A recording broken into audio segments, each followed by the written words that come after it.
എല്ലാവർക്കും നമസ്കാരം. Teachers mentors YouTube ചാനലിന്റെ പുതിയൊരു വീഡിയോയിലേക്ക് എല്ലാവർക്കും സ്വാഗതം. ഇന്ന് ഞാൻ നിങ്ങളുടെ മുന്നിൽ എത്തിയിരിക്കുന്നത് 3ാം സെമസ്റ്റർ മാത്തമാറ്റിക്സ് 3ാമത്തെ ചാപ്റ്റർ ലോവർ പ്രൈമറി തലത്തിലെ വിലയിരുത്തൽ, ഇതുമായിട്ട് ബന്ധപ്പെട്ടിട്ടുള്ള എല്ലാ കാര്യങ്ങളും പരീക്ഷ ഓറിയന്റഡ് ആയിട്ട് നിങ്ങൾക്ക് മുന്നിൽ പറഞ്ഞു തരാൻ വേണ്ടിയിട്ടാണ്. വ്യത്യസ്ത വിഷയങ്ങളിലായിട്ട് വിലയിരുത്തലിന്റെ പ്രാധാന്യവും ഏതൊക്കെ തരത്തിലുള്ള വിലയിരുത്തലുകൾ ഉണ്ട് എന്നൊക്കെ നമ്മൾ പഠിച്ച് മുമ്പും പോയിട്ടുള്ളതാണ്. തുടർ സെമസ്റ്ററിൽ ഇനി പഠിക്കുകയും ചെയ്യുന്നതാണ്. ഈ ഒരു ഭാഗം ഇവിടുന്ന് പഠിച്ചു കഴിഞ്ഞാൽ അത് വ്യത്യസ്ത വിഷയങ്ങളിൽ റിപ്പീറ്റഡ് ആയിട്ട് വരുമ്പോൾ നമുക്ക് ഏത് തരത്തിലും ഗുണമുണ്ടാവും. അപ്പോൾ കൃത്യമായിട്ട് ഈ ഒരു ഭാഗം പഠിച്ചു പോവുക. ലോവർ പ്രൈമറി തലത്തിലെ വിലയിരുത്തൽ എങ്ങനെയായിരിക്കും, എങ്ങനെയാണ് നടത്തേണ്ടത്, ഏതൊക്കെ തരത്തിലുള്ള വിലയിരുത്തലുകൾ ഉണ്ട് തുടങ്ങിയ കാര്യങ്ങളൊക്കെയാണ് ഈ ഒരു ചാപ്റ്ററിൽ പ്രധാനമായിട്ടും പറയാം. ആസൂത്രിതമായി നിർവഹിക്കുന്ന ഏതു പ്രവർത്തനവും യഥാസമയം വിലയിരുത്തേണ്ടതുണ്ട്. നമ്മൾ ഏതൊരു കാര്യം ചെയ്തു കഴിഞ്ഞാലും അതിൻ്റെ ഒരു വിലയിരുത്തൽ നടത്തി കഴിഞ്ഞാൽ മാത്രമേ നമുക്ക് ഇഫക്റ്റീവ് ആയിട്ടുള്ള ഒരു ഇംപ്രൂവ്മെന്റ് ഉണ്ടാക്കാൻ വേണ്ടിയിട്ട് കഴിയും. പഠനബോധന പ്രക്രിയയിൽ ശാസ്ത്രീയമായി ആസൂത്രണം ചെയ്ത പഠന പ്രവർത്തനങ്ങളാണ് പ്രയോഗവൽക്കരിക്കുന്നത്. അപ്പൊ നമ്മുടെ ഈ ഒരു ടീച്ചിങ് ലേണിംഗ് പ്രോസസ്സിൽ നമ്മൾ കൃത്യമായിട്ട് സയന്റിഫിക് ആയിട്ടൊരു ആസൂത്രണം ചെയ്യുന്നുണ്ട്. ഈ ആസൂത്രണം ആണ് നമ്മൾ എന്ത് ചെയ്യുന്നത്, പഠന പ്രവർത്തനങ്ങളായിട്ട് കുട്ടികളുടെ മുന്നിൽ അവതരിപ്പിക്കുന്നത്. സ്വാഭാവികമായും ഇവ എന്ത് ചെയ്യണം, വിലയിരുത്തപ്പെടണം. വിലയിരുത്തൽ സമീപനത്തെക്കുറിച്ച് സമഗ്രമായ ധാരണ ഓരോ ടീച്ചർക്കും ഉണ്ടാവണം. ഇപ്പൊ എങ്ങനെ വിലയിരുത്തൽ നടത്തണം എന്നുള്ള ധാരണ ഓരോ ടീച്ചർക്കും ഉണ്ടാകണം.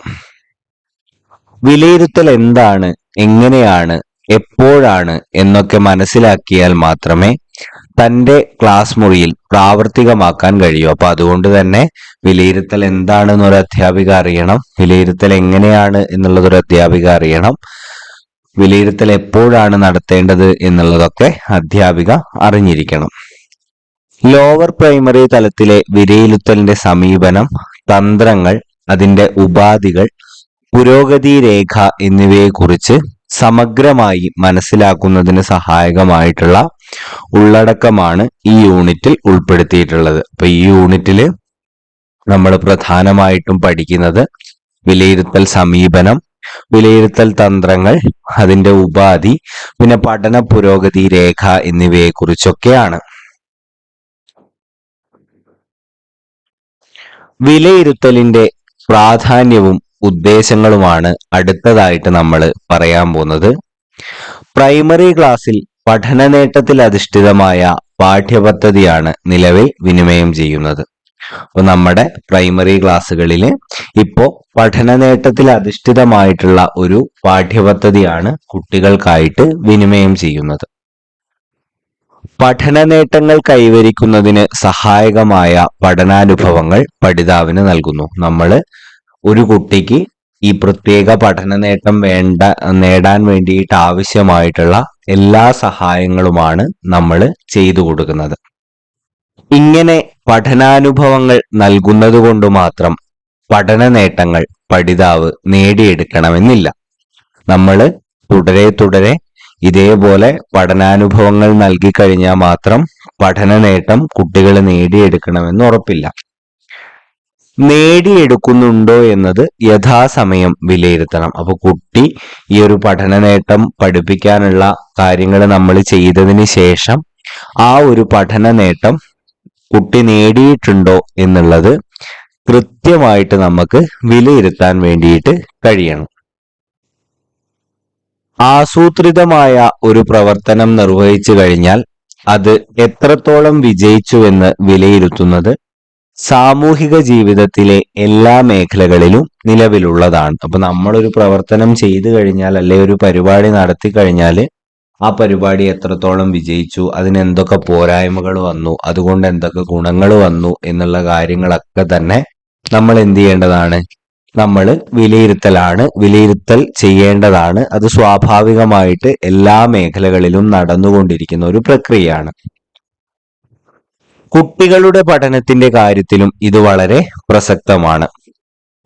കുട്ടികൾ നേടേണ്ട പഠനശേഷികളും പഠന നേട്ടങ്ങളും നേടുന്നതിന് അനുയോജ്യമായ പ്രവർത്തനങ്ങൾ നടപ്പിലാക്കുമ്പോഴും നടപ്പിലാക്കി കഴിഞ്ഞും പ്രസ്തുത പഠന നേട്ടങ്ങളും ശേഷികളും കുട്ടികൾ എത്രത്തോളം നേടിയെന്ന് തിട്ടപ്പെടുത്തുകയാണ് വിലയിരുത്തലിൽ നടക്കേണ്ടത്. ഒന്നുകൂടെ അവിടെ കൃത്യമായിട്ട് ശ്രദ്ധിക്കുക. ഈ കുട്ടികള് നേടേണ്ടതായ പഠനശേഷികള് അതേപോലെ തന്നെ പഠന നേട്ടങ്ങള് നേടുന്നതിന് അനുയോജ്യമായിട്ടുള്ള പ്രവർത്തനങ്ങള് അത് നടപ്പിലാക്കുമ്പോഴും അത് നടപ്പിലാക്കി കഴിഞ്ഞും ഈ പറയുന്ന പഠന നേട്ടങ്ങളും ശേഷികളും കുട്ടികൾ എത്രത്തോളം നേടിയെന്ന് തിട്ടപ്പെടുത്തുകയാണ് നമ്മൾ ഈ ഒരു വിലയിരുത്തലിലൂടെ ചെയ്യേണ്ടത്. പഠനബോധന പ്രക്രിയയോടൊപ്പം ഇഴചേർന്നു പോകേണ്ടതാണ് വിലയിരുത്തൽ. അപ്പൊ നമ്മള് പഠനബോധന പ്രക്രിയകൾക്ക് എത്രത്തോളം പ്രാധാന്യം നൽകുന്നോ അത്രത്തോളം തന്നെ പ്രാധാന്യം നമ്മൾ വിലയിരുത്തലിനും നൽകേണ്ടതുണ്ട്. പഠനബോധന പ്രക്രിയയിൽ വിലയിരുത്തൽ അനസ്യൂതമായി നടക്കണം. അപ്പൊ പഠനബോധന പ്രക്രിയയിൽ എന്ത് ചെയ്യണം? ഈ വിലയിരുത്തൽ അനസ്യൂതമായി തന്നെ നടക്കണം. പഠനബോധന പ്രക്രിയയിൽ നിന്ന് വേറിട്ട് നിൽക്കുന്നതല്ല വിലയിരുത്തൽ എന്ന സമീപനമാണ് നാം പിന്തുടരുന്നത്. അപ്പോ പഠനബോധന പ്രക്രിയയുടെ അതേ ഇമ്പോർട്ടൻസ് തന്നെ നമ്മൾ എന്തിനു നൽകണം? നമ്മൾ ഈ ഒരു വിലയിരുത്തലിനും കൂടി നൽകണം എന്നുള്ളത് അവിടെ ഓർത്തിരിക്കുക. പഠിതാക്കളോടൊപ്പം പഠിച്ചുകൊണ്ടിരിക്കുന്ന അധ്യാപകനു മാത്രമേ കുട്ടികളുടെ പഠനാവശ്യങ്ങൾ നിറവേറ്റുവാനുള്ള ശേഷിയുണ്ടാവുകയുള്ളൂ എന്നത് അംഗീകരിക്കപ്പെട്ട വസ്തുതയാണ്. അപ്പോൾ കുട്ടികളോടൊപ്പം ഓരോ അധ്യാപകനും എന്ത് ചെയ്യണം? നിരന്തരം പഠിച്ചുകൊണ്ടിരിക്കണം. ഇങ്ങനെ പഠിച്ചുകൊണ്ടിരിക്കുന്ന അധ്യാപകനു മാത്രമേ കുട്ടികളുടെ പഠനാവശ്യങ്ങൾ നിറവേറ്റാനുള്ള ശേഷിയുണ്ടാവും. പഠിച്ചുകൊണ്ടിരിക്കുന്ന അധ്യാപകൻ എന്നതിനെ വിശാലമായ കാഴ്ചപ്പാടിൽ നമ്മൾ നോക്കിക്കാണേണ്ടതുണ്ട്. ടീച്ചറും കുട്ടികളും തമ്മിലും കുട്ടികളും തമ്മിലും കുട്ടികളും പഠന സാമഗ്രികളും തമ്മിലും നിരന്തരം ഇടപെട്ടുകൊണ്ട് അറിവ് നിർമ്മിച്ചും പുനർനിർമ്മിച്ചും മുന്നേറുന്നതാണ് പഠനം. അപ്പൊ പഠനം എന്ന് പറയുന്നത് ടീച്ചറും കുട്ടികളും തമ്മിലും കുട്ടികളും തമ്മിലും കുട്ടികളും പഠന സാമഗ്രികൾ തമ്മിലും നിരന്തരം ഇടപെട്ടുകൊണ്ട് അറിവ് നിർമ്മിച്ചും പുനർനിർമ്മിച്ചും മുന്നേറുന്ന ഒരു പ്രക്രിയയാണ് എന്നുള്ളത് മനസ്സിലാക്കുക. വിലയിരുത്തൽ പ്രക്രിയയിലൂടെ താഴെ പറയുന്ന ഉദ്ദേശങ്ങൾ കൈവരിക്കാൻ സാധിക്കുന്നു. അപ്പൊ നമ്മൾ വിലയിരുത്തൽ നടത്തുന്നതിലൂടെ ഏതൊക്കെ ഉദ്ദേശങ്ങളാണ് കൈവരിക്കാൻ സാധിക്കുന്നത് എന്നുള്ളതൊന്ന് നോക്കാം. പഠിതാവ് നേടണം എന്ന് ഉദ്ദേശിച്ചിരുന്ന പഠന നേട്ടങ്ങളും പഠനശേഷികളും എത്രത്തോളം നേടി എന്ന് തിരിച്ചറിയുന്നു. അപ്പൊ നമ്മള് വിലയിരുത്തലിലൂടെ പഠിതാവ് നേടണമെന്ന് ഉദ്ദേശിച്ചിരുന്ന പഠന നേട്ടങ്ങളും ശേഷികളും എത്രത്തോളം ആ ഒരു പഠിതാവ് നേടിയിട്ടുണ്ട് എന്ന് തിരിച്ചറിയാൻ കഴിയുന്നുണ്ട്. കുട്ടികൾക്ക് തന്റെ സഹപഠിതാക്കളുമായി അറിവ് പങ്കിടുന്നതിനും മെച്ചപ്പെടുത്തുന്നതിനുമുള്ള അവസരം ലഭിക്കുന്നു. അപ്പൊ ഈ ഒരു വിലയിരുത്തലിലൂടെ കുട്ടിക്ക് ലഭിച്ച അറിവ് അവരുടെ കൂട്ടുകാരുമായി പങ്കിടുന്നതിനും മെച്ചപ്പെടുത്തുന്നതിനുമുള്ള അവസരം എന്ത് ചെയ്യുന്നുണ്ട്? ലഭിക്കുന്നുണ്ട്.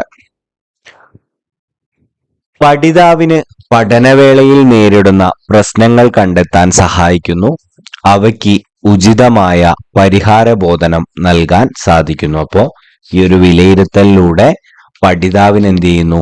പഠനവേളയിൽ നേരിടുന്ന പ്രശ്നങ്ങൾ കണ്ടെത്താൻ വേണ്ടി കഴിയുന്നു. അതേപോലെ തന്നെ അവയ്ക്ക് ഉചിതമായ പരിഹാരബോധനം നൽകാൻ കൂടി കഴിയുന്നു. ടീച്ചർക്ക് താൻ ഉപയോഗിച്ച പഠനതന്ത്രം എത്ര ഫലപ്രദമായി എന്ന് കണ്ടെത്താനുള്ള അവസരമൊരുക്കുന്നു. അപ്പോൾ ഒരു ടീച്ചർ പഠിപ്പിച്ചു കഴിഞ്ഞ് ടീച്ചർ അവിടുത്തെ കൃത്യമായിട്ടുള്ള പഠനതന്ത്രമാണ് ഉപയോഗിച്ചിട്ടുള്ളത് എന്നുണ്ടെങ്കിൽ ഭൂരിഭാഗം കുട്ടികൾക്കും എന്ത് ചെയ്യും? ആ ഒരു ചോദ്യങ്ങൾക്ക് ഉത്തരം എഴുതാൻ വേണ്ടി കഴിഞ്ഞിട്ടുണ്ടാവും.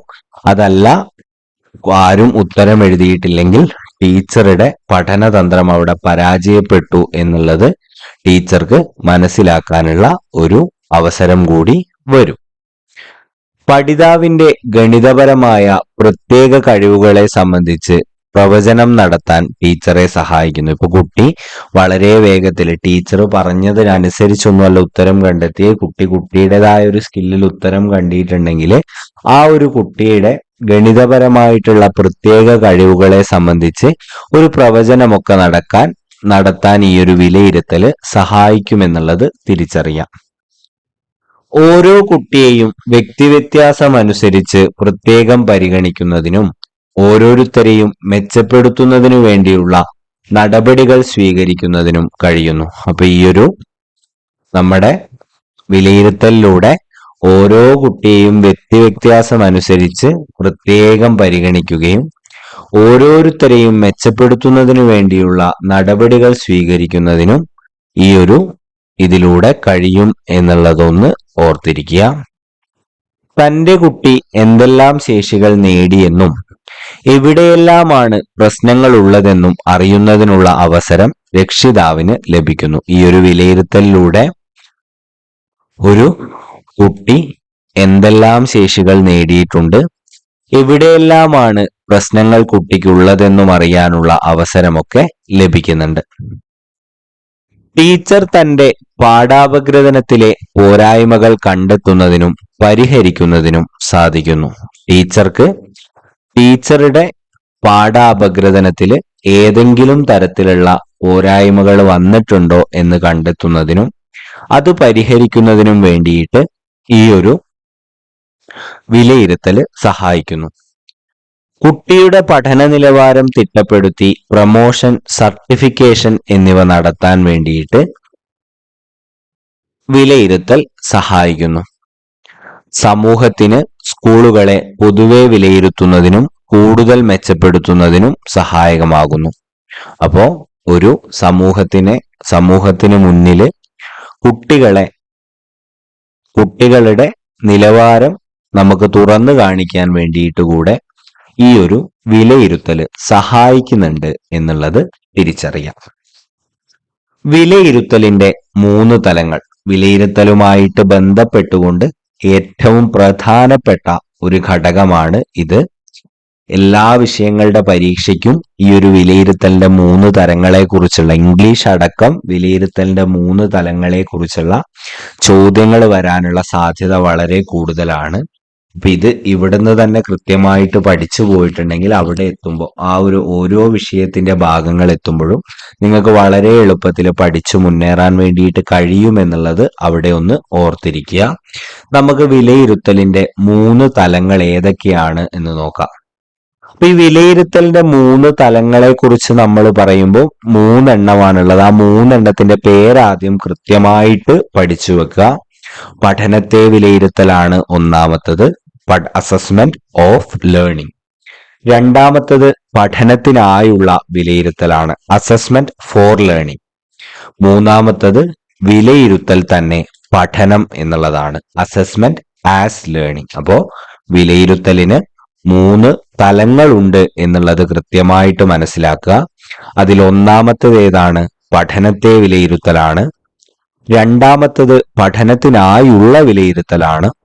മൂന്നാമത്തതായിട്ട് വിലയിരുത്തൽ തന്നെ പഠനമായിട്ട് നമ്മൾ പരിഗണിക്കുകയാണ്. അതിലൊന്നാമത്തതാണ് നമ്മൾ ആദ്യമായിട്ട് ചർച്ച ചെയ്യാൻ പോകുന്നത്. ഒന്നാമത്തത് നോക്കാം. പഠനത്തെ വിലയിരുത്തലാണ് ഒന്നാമത്തത്. പഠന ബോധന പ്രക്രിയയുടെ നിശ്ചിത ഘട്ടത്തിനു ശേഷം എന്തൊക്കെ പഠിച്ചുവെന്ന് വിലയിരുത്തി അത് സംബന്ധിച്ച വിവരം നൽകുന്നതാണ് പഠനത്തെ വിലയിരുത്തൽ. കൃത്യമായിട്ട് മനസ്സിലാക്കുക. നമ്മൾ ഒരു യൂണിറ്റ് എടുക്കുന്നു, അത് പഠിപ്പിച്ച് എന്ത് ചെയ്യുന്നു? ആ ഒരു പാഠഭാഗം തീരുന്നു. ആ പാഠഭാഗം തീരുന്നതിനെ നമ്മളൊരു നിശ്ചിത ഘട്ടമാക്കി എടുക്കുക. ആ ഘട്ടത്തിനുള്ളിൽ അല്ലെങ്കിൽ ഒടുവിൽ കുട്ടി എന്തൊക്കെ പഠിച്ചു എന്ന് വിലയിരുത്തി അത് സംബന്ധിച്ച വിവരം നൽകുന്നതിനെയാണ് നമ്മൾ പഠനത്തെ വിലയിരുത്തൽ എന്ന് പറയാം. ഒരു യൂണിറ്റ് കഴിഞ്ഞു, ആ യൂണിറ്റിൽ കുട്ടി എന്തൊക്കെ നേടിയെന്ന് നോക്കുന്നതിനെ നമുക്ക് എന്ത് പറയാം? നമുക്ക് ലളിതമായിട്ട് പഠനത്തെ വിലയിരുത്തൽ എന്ന് പറയാം. മനസ്സിലായി എന്ന് കരുതുന്നു. പഠന ബോധന പ്രക്രിയയുടെ ഒരു നിശ്ചിത ഘട്ടത്തിന് ശേഷം എന്തൊക്കെ പഠിച്ചു എന്ന് വിലയിരുത്തി അത് സംബന്ധിച്ച വിവരം നൽകുന്നതിനെയാണ് നമ്മൾ പഠനത്തെ വിലയിരുത്തൽ എന്ന് പറയാം. ഒരു യൂണിറ്റ് വിനിമയം ചെയ്തതിനു ശേഷം നടത്തുന്ന യൂണിറ്റ് ടെസ്റ്റ് പഠനത്തെ വിലയിരുത്തൽ എന്നതിന് ഉദാഹരണമാണ്. ഇപ്പൊ യൂണിറ്റ് ടെസ്റ്റ് എന്തിന് ഉദാഹരണമാണ്? ഈ ഒരു പഠനത്തെ വിലയിരുത്തലിന് ഉദാഹരണമാണ്. എക്സാം ഓറിയന്റഡ് ആയിട്ട് ശ്രദ്ധിക്കുക, കൃത്യമായി കാര്യങ്ങൾ എഴുതുക, മുഴുവൻ മാർക്ക് നേടുക എന്നുള്ളതാണ് പ്രധാനം. വെറുതെ വാരി വലിച്ചെഴുതിയിട്ട് കാര്യമില്ല. നിശ്ചിത ഇടവേളകളിൽ ഒരു പഠിതാവിൽ ഉണ്ടാകുന്ന മാറ്റം, കുട്ടിയിൽ ഉണ്ടാകുന്ന മാറ്റം, കുട്ടിയുടെ പഠന നിലവാരം, നേടിയ അറിവ് എത്രമാത്രം പ്രയോജനപ്പെടുത്തുന്നു എന്നിവ വിലയിരുത്തലിന് പഠനത്തെ വിലയിരുത്തൽ തന്നെയാണ്. അപ്പോ ഒരു നിശ്ചിത ഇടവേളകളിൽ പഠിതാവിൽ ഉണ്ടാകുന്ന മാറ്റം, കുട്ടിയുടെ പഠന നിലവാരം, കുട്ടി നേടിയ അറിവ് എത്രമാത്രം പ്രയോജനപ്പെടുത്തുന്നു തുടങ്ങിയ കാര്യങ്ങളൊക്കെ പഠനത്തെ വിലയിരുത്തൽ തന്നെയാണ് എന്നുള്ളത് അവിടെ ഓർത്തിരിക്കുക. ഇത് പക്ഷേ ഒരു യൂണിറ്റിന്റെ അവസാനത്തിലോ ടേം അവസാനത്തിലോ രക്ഷിതാക്കളെയോ കുട്ടികളെയോ പഠന നിലവാരം അറിയിക്കാനായി ടീച്ചർ ശേഖരിച്ച വിവരങ്ങളും ആവാം. അപ്പോ ഇത് കൂടാതെ ഇങ്ങനെ ഒരു യൂണിറ്റ് ടെസ്റ്റ് നടത്തി ആ ഒരു വിലയിരുത്തൽ എന്നുള്ള രീതിയിലല്ലാതെ തന്നെ ഒരു യൂണിറ്റിന്റെ അവസാനത്തിലോ അല്ലെങ്കിൽ ഒരു ടേമിന്റെ അവസാനത്തിലോ ആ കുട്ടികളെയോ അല്ലെങ്കിൽ രക്ഷിതാക്കളെയോ അവരുടെ പഠന നിലവാരം അറിയിക്കാനായിട്ട് ടീച്ചർ ശേഖരിച്ച വിവരങ്ങളായിട്ടും നമുക്ക് ഈ ഒരു പഠനത്തെ വിലയിരുത്തലായിട്ട് കാണാം. കുട്ടി നിർമ്മിച്ച അറിവ് കുട്ടിയിൽ എത്രത്തോളം നിലനിൽക്കുന്നു എന്ന അറിവ് പഠനത്തെ വിലയിരുത്തൽ എന്ന തലവുമായിട്ട് ബന്ധപ്പെട്ടിരിക്കുന്നു. അപ്പോൾ കുട്ടി സ്വയമായിട്ട് അറിവ് നിർമ്മിക്കുകയാണ്. ഈ ഒരു കുട്ടി നിർമ്മിച്ച അറിവ് കുട്ടിയിൽ എത്രമാത്രം ഇപ്പോഴും നിലനിൽക്കുന്നു എന്ന അറിവ് പഠനത്തെ വിലയിരുത്തൽ എന്ന തലവുമായിട്ട് ബന്ധപ്പെട്ടിരിക്കുന്നുണ്ട് എന്നുള്ളത് ഓർത്തിരിക്കുക. ഒരു പാഠഭാഗത്തിന്റെ അല്ലെങ്കിൽ ഒരു യൂണിറ്റിന്റെ വിനിമയത്തിനു ശേഷം എന്തൊക്കെ പഠിച്ചു എന്ന് വിലയിരുത്തുന്ന പ്രക്രിയയെ പഠനത്തെ വിലയിരുത്തൽ എന്ന് പറയാം. അപ്പോ അതും കൂടെ അവിടെ ഒന്ന് ഹൈലൈറ്റ് ആയിട്ട് ഓർത്തിരിക്കുക. ഒരു പാഠഭാഗത്തിന്റെ അല്ലെങ്കിൽ ഒരു യൂണിറ്റിന്റെ വിനിമയത്തിന് ശേഷം എന്തൊക്കെ പഠിച്ചു എന്ന് വിലയിരുത്തുന്ന പ്രക്രിയയെ എന്ത് ചെയ്യാം? എന്തൊക്കെ പഠിച്ചു എന്ന് വിലയിരുത്തുന്ന പ്രക്രിയയെ നമുക്ക് പഠനത്തെ വിലയിരുത്തൽ എന്ന് വിശേഷിപ്പിക്കാം. പഠനത്തെ വിലയിരുത്തൽ എന്ന് പറയാം. പാഠഭാഗങ്ങളുടെ പഠനത്തിനു ശേഷമുള്ള പഠിതാവിന്റെ മികവ്, പഠന നിലവാരം എന്നിവയാണ് ഇവിടെ വിലയിരുത്തപ്പെടുന്നത്. അപ്പോ നമ്മൾ ഈ ഒരു ഭാഗത്ത് കൃത്യമായിട്ട് വിലയിരുത്തപ്പെടുന്നത് പാഠഭാഗങ്ങളുടെ പഠനത്തിനു ശേഷമുള്ള പഠിതാവിന്റെ മികവ്, പഠന നിലവാരം എന്നിവയാണ്. ടേം വിലയിരുത്തൽ പഠനത്തെ വിലയിരുത്തൽ എന്ന തലത്തിൽ ഉൾപ്പെടുത്താം. അപ്പൊ ടേം വിലയിരുത്തൽ നമുക്ക് ഏത് ഭാഗത്ത് ഉൾപ്പെടുത്താം? പഠനത്തെ വിലയിരുത്തൽ എന്ന ഭാഗത്തിൽ ഉൾപ്പെടുത്താം. യൂണിറ്റ് ടെസ്റ്റുകളും ഇതിൽ പെടുന്നുണ്ട്. ഇനി യൂണിറ്റ് വിലയിരുത്തൽ എന്ത് എന്നുള്ളത് നമുക്കൊന്ന് നോക്കാം. ഒരു യൂണിറ്റിനു ശേഷം കുട്ടിയുടെ പഠന പ്രക്രിയയിലും പഠന നേട്ടങ്ങളിലേക്കുമുള്ള ഒരു തിരിഞ്ഞുനോട്ടമാണ് യൂണിറ്റ് വിലയിരുത്തൽ. അപ്പൊ നമ്മൾ ഒരു യൂണിറ്റ് എടുക്കുകയാണ്. ആ ഒരു യൂണിറ്റ് കുട്ടിയുടെ പഠന പ്രക്രിയയിലെയും പഠന നേട്ടങ്ങളിലേക്കുമുള്ള ഒരു തിരിഞ്ഞുനോട്ടമായിട്ട് നമുക്ക് കാണാം. യൂണിറ്റ് വിലയിരുത്തൽ എന്ന് പറഞ്ഞാല് കുട്ടിയുടെ പഠന പ്രക്രിയയിലേക്കും പഠന നേട്ടങ്ങളിലേക്കുമുള്ള ഒരു തിരിഞ്ഞുനോട്ടമായിട്ട് പരിഗണിക്കാം. അത് യൂണിറ്റിന്റെ അവലോകനമാണ്. ഒരു പിന്തിരിഞ്ഞ് ആ യൂണിറ്റിൽ എന്തൊക്കെ കാര്യങ്ങൾ പഠിച്ചു എന്നുള്ളൊരു നോട്ടമാണ്. എന്തെല്ലാം ധാരണകൾ ഉണ്ടായി എന്ന കണ്ടെത്തലാവാം യൂണിറ്റ് വിലയിരുത്തൽ. എന്തെല്ലാം പ്രക്രിയയിലൂടെ കടന്നുപോയി എന്നുള്ള വിലയിരുത്തലാവാം യൂണിറ്റ് വിലയിരുത്തൽ. കുട്ടിക്കുണ്ടായ തിരിച്ചറിവുകളുടെ ഒരു ക്രോഡീകരണമായിട്ട് നമുക്ക് യൂണിറ്റ് വിലയിരുത്തലിനെ കാണാൻ കഴിയും. എന്തെല്ലാം പഠന തെളിവുകൾ ഉണ്ടായി എന്ന് കണ്ടെത്തൽ കൂടെ യൂണിറ്റ് വിലയിരുത്തലിൽ പരിഗണിക്കപ്പെടും. ഇനി അടുത്തതായിട്ട് ഒരു യൂണിറ്റ് വിലയിരുത്തൽ എങ്ങനെ നടത്തണം എന്നുള്ളതാണ് നമുക്ക് നോക്കാം. യൂണിറ്റ് വിലയിരുത്തൽ നടത്തുന്നതിനായിട്ട് നമുക്ക് താഴെ പറയുന്ന കാര്യങ്ങളൊക്കെ പ്രയോജനപ്പെടുത്താവുന്നതാണ്. അതിൽ ഒന്നാമത്തേതാണ് നോട്ട് ബുക്ക്. നോട്ട് ബുക്ക് നമ്മുടെ ക്ലാസ് റൂം പ്രക്രിയ വ്യക്തമാക്കുന്നതാണ്. രണ്ടാമത്തേതായിട്ട് പഠന തെളിവുകളുടെ പ്രദർശനങ്ങൾ ഈ ഒരു യൂണിറ്റ് വിലയിരുത്തലിന്റെ ഭാഗമായിട്ട് നമുക്ക് നോക്കാം. കുട്ടികളുടെ പ്രശ്നങ്ങളോടുള്ള പ്രതികരണങ്ങൾ, കുട്ടികളുടെ പ്രകടനങ്ങളും ആവിഷ്കാരങ്ങളും, കൂട്ടുൽപ്പന്നങ്ങൾ നിർമ്മിക്കൽ, പതിപ്പുകൾ, സാമഗ്രികളുടെ വികാസം എന്നിവയൊക്കെ യൂണിറ്റ് വിലയിരുത്തലിനായി പ്രയോജനപ്പെടുത്താവുന്ന കുറച്ച് കാര്യങ്ങളാണ് എന്നുള്ളത് ഓർത്തിരിക്കുക. അപ്പൊ കൃത്യമായിട്ട് പഠനത്തെ വിലയിരുത്തൽ എന്താണ് എന്നുള്ളത് അവിടെ മനസ്സിലായി എന്ന് കരുതുന്നു. പഠനബോധന പ്രക്രിയയുടെ ഒരു നിശ്ചിത ഘട്ടത്തിന് ശേഷം എന്തൊക്കെ പഠിച്ചു എന്ന് വിലയിരുത്തി അത് സംബന്ധിച്ച വിവരം നൽകുന്നതാണ് പഠനത്തെ വിലയിരുത്തൽ. യൂണിറ്റ് ടെസ്റ്റ് എന്നുള്ളത് അവിടെ പ്രധാനമായിട്ടും ഓർത്തിരിക്കുക. ഇനി നമുക്ക് രണ്ടാമത്തേതായിട്ട് പോവേണ്ടതുണ്ട്. രണ്ടാമത്തേത് എന്താണ്? പഠനത്തിനായിട്ടുള്ള വിലയിരുത്തൽ. പഠനത്തിനായുള്ള വിലയിരുത്തൽ. പഠനം ഉറപ്പാക്കുന്നതിനു വേണ്ടിയുള്ള വിലയിരുത്തലിന് കൂടുതൽ പ്രാധാന്യം നൽകേണ്ടതുണ്ട്. അപ്പോ പഠനത്തിനായുള്ള വിലയിരുത്തൽ എന്ന് പറയുന്നത് പഠനം ഉറപ്പാക്കുന്നതിന് വേണ്ടിയുള്ള ഒരു വിലയിരുത്തൽ കൂടിയാണ്. അപ്പൊ ഈ ഒരു പഠനം ഉറപ്പാക്കുന്നതിന് വേണ്ടിയുള്ള വിലയിരുത്തൽ കൂടുതൽ പ്രാധാന്യം നമ്മൾ നൽകേണ്ടതുണ്ട്. പഠനം നടക്കുന്ന വേളയിൽ തന്നെ അതിന്റെ കാര്യക്ഷമതയ്ക്കു വേണ്ടി അധ്യാപകനോ സഹപാഠികളോ നടത്തുന്ന വിവിധങ്ങളായിട്ടുള്ള ഇടപെടലുകൾ ഉണ്ടാകാം. അപ്പോ നമ്മളൊരു പഠന പ്രക്രിയ ക്ലാസ്സിൽ നടത്തുകയാണ്.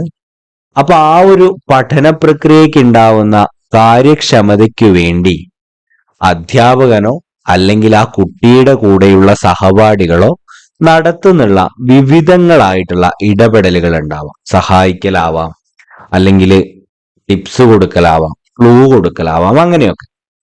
പഠനത്തിനോടൊപ്പമുള്ള ഈ വിലയിരുത്തലും ഫീഡ്ബാക്ക് നൽകുന്നതും വിലയിരുത്തലിന്റെ മറ്റൊരു തലമാണ്. ഇതിനെ പഠനത്തിനായുള്ള വിലയിരുത്തൽ എന്ന് പറയാം. അപ്പോ പഠനത്തിനോടൊപ്പം നൽകുന്ന ഇത്തരത്തിലുള്ള വിലയിരുത്തലും ഫീഡ്ബാക്ക് നൽകലും വിലയിരുത്തലിന്റെ മറ്റൊരു തലമാണ്. ഇതിനെ നമുക്ക് എന്തു പറയാം? പഠനത്തിനായുള്ള വിലയിരുത്തൽ എന്ന് പറയാം. ഇപ്പോ പഠനത്തിനായുള്ള വിലയിരുത്തൽ നടക്കുന്നത് എപ്പോഴാണ്? ക്ലാസ്സിൽ ആ ഒരു പഠന പ്രക്രിയ നടക്കുമ്പോൾ തന്നെ പഠനത്തിനായുള്ള വിലയിരുത്തൽ നടക്കുന്നുണ്ട്. അപ്പോ കുട്ടി പഠിച്ചുകൊണ്ടിരിക്കുമ്പോൾ ആ പഠന ഭാഗത്തിന്റെ കുട്ടിക്ക് അതിന് കൂടുതൽ ക്ലാരിറ്റി കിട്ടാനും കൂടുതൽ മനസ്സിലാക്കാനും വേണ്ടിയിട്ട് നടത്തുന്ന ഫീഡ്ബാക്കുകളും വിലയിരുത്തലും ഒക്കെ നമുക്ക് എന്തായിട്ട് പറയാം? പഠനത്തിനായുള്ള വിലയിരുത്തലായിട്ട് പറയാം. അതായത് പഠനം നടക്കുമ്പോൾ അതിന്റെ ഫലപ്രാപ്തിക്കായി നടത്തുന്ന വിവിധ ഇടപെടലുകളും വിലയിരുത്തലും ഫീഡ്ബാക്ക് നൽകലുമാണ് പഠനത്തിനായുള്ള വിലയിരുത്തൽ. ഇപ്പോ പഠനം നടന്നുകൊണ്ടിരിക്കുമ്പോൾ ഈ ഒരു പഠന പ്രക്രിയയുടെ ഫലപ്രാപ്തിക്കായിട്ട് നടത്തുന്ന ഏത് തരത്തിലുള്ള ഇടപെടലുകളും വിലയിരുത്തലും ഫീഡ്ബാക്ക് നൽകലുമൊക്കെ പഠനത്തിനായുള്ള വിലയിരുത്തലാണ് എന്നുള്ളത് ഓർത്തിരിക്കുക. പഠനബോധന പ്രക്രിയയിൽ തന്റെ പഠിതാക്കൾ എവിടെ നിൽക്കുന്നു, അവർ എവിടെയാണ് എത്തിച്ചേരേണ്ടത്, ടീച്ചറായ താൻ എന്തെല്ലാം ചെയ്യണം എന്നീ ചോദ്യങ്ങളുടെ ഉത്തരം തേടലാണ് പഠനത്തിനായുള്ള വിലയിരുത്തൽ എന്ന് നമുക്ക് പ്രാഥമികമായിട്ട് പറയാൻ കഴിയും. പഠനബോധന പ്രക്രിയയിലെ ആ വിദ്യാർത്ഥികള് എവിടെ എത്തി നിൽക്കുന്നു, അവർ എവിടെയാണ് എത്തിച്ചേരേണ്ടത്, അതിന് ടീച്ചറായിട്ടുള്ള താൻ എന്തൊക്കെ കാര്യങ്ങൾ ചെയ്യണം എന്നീ ചോദ്യങ്ങളുടെ ഉത്തരം തേടലാണ് ഇത് ഈ ഒരു പഠനത്തിനായുള്ള വിലയിരുത്തൽ എന്നുള്ളത് ഓർത്തിരിക്കുക.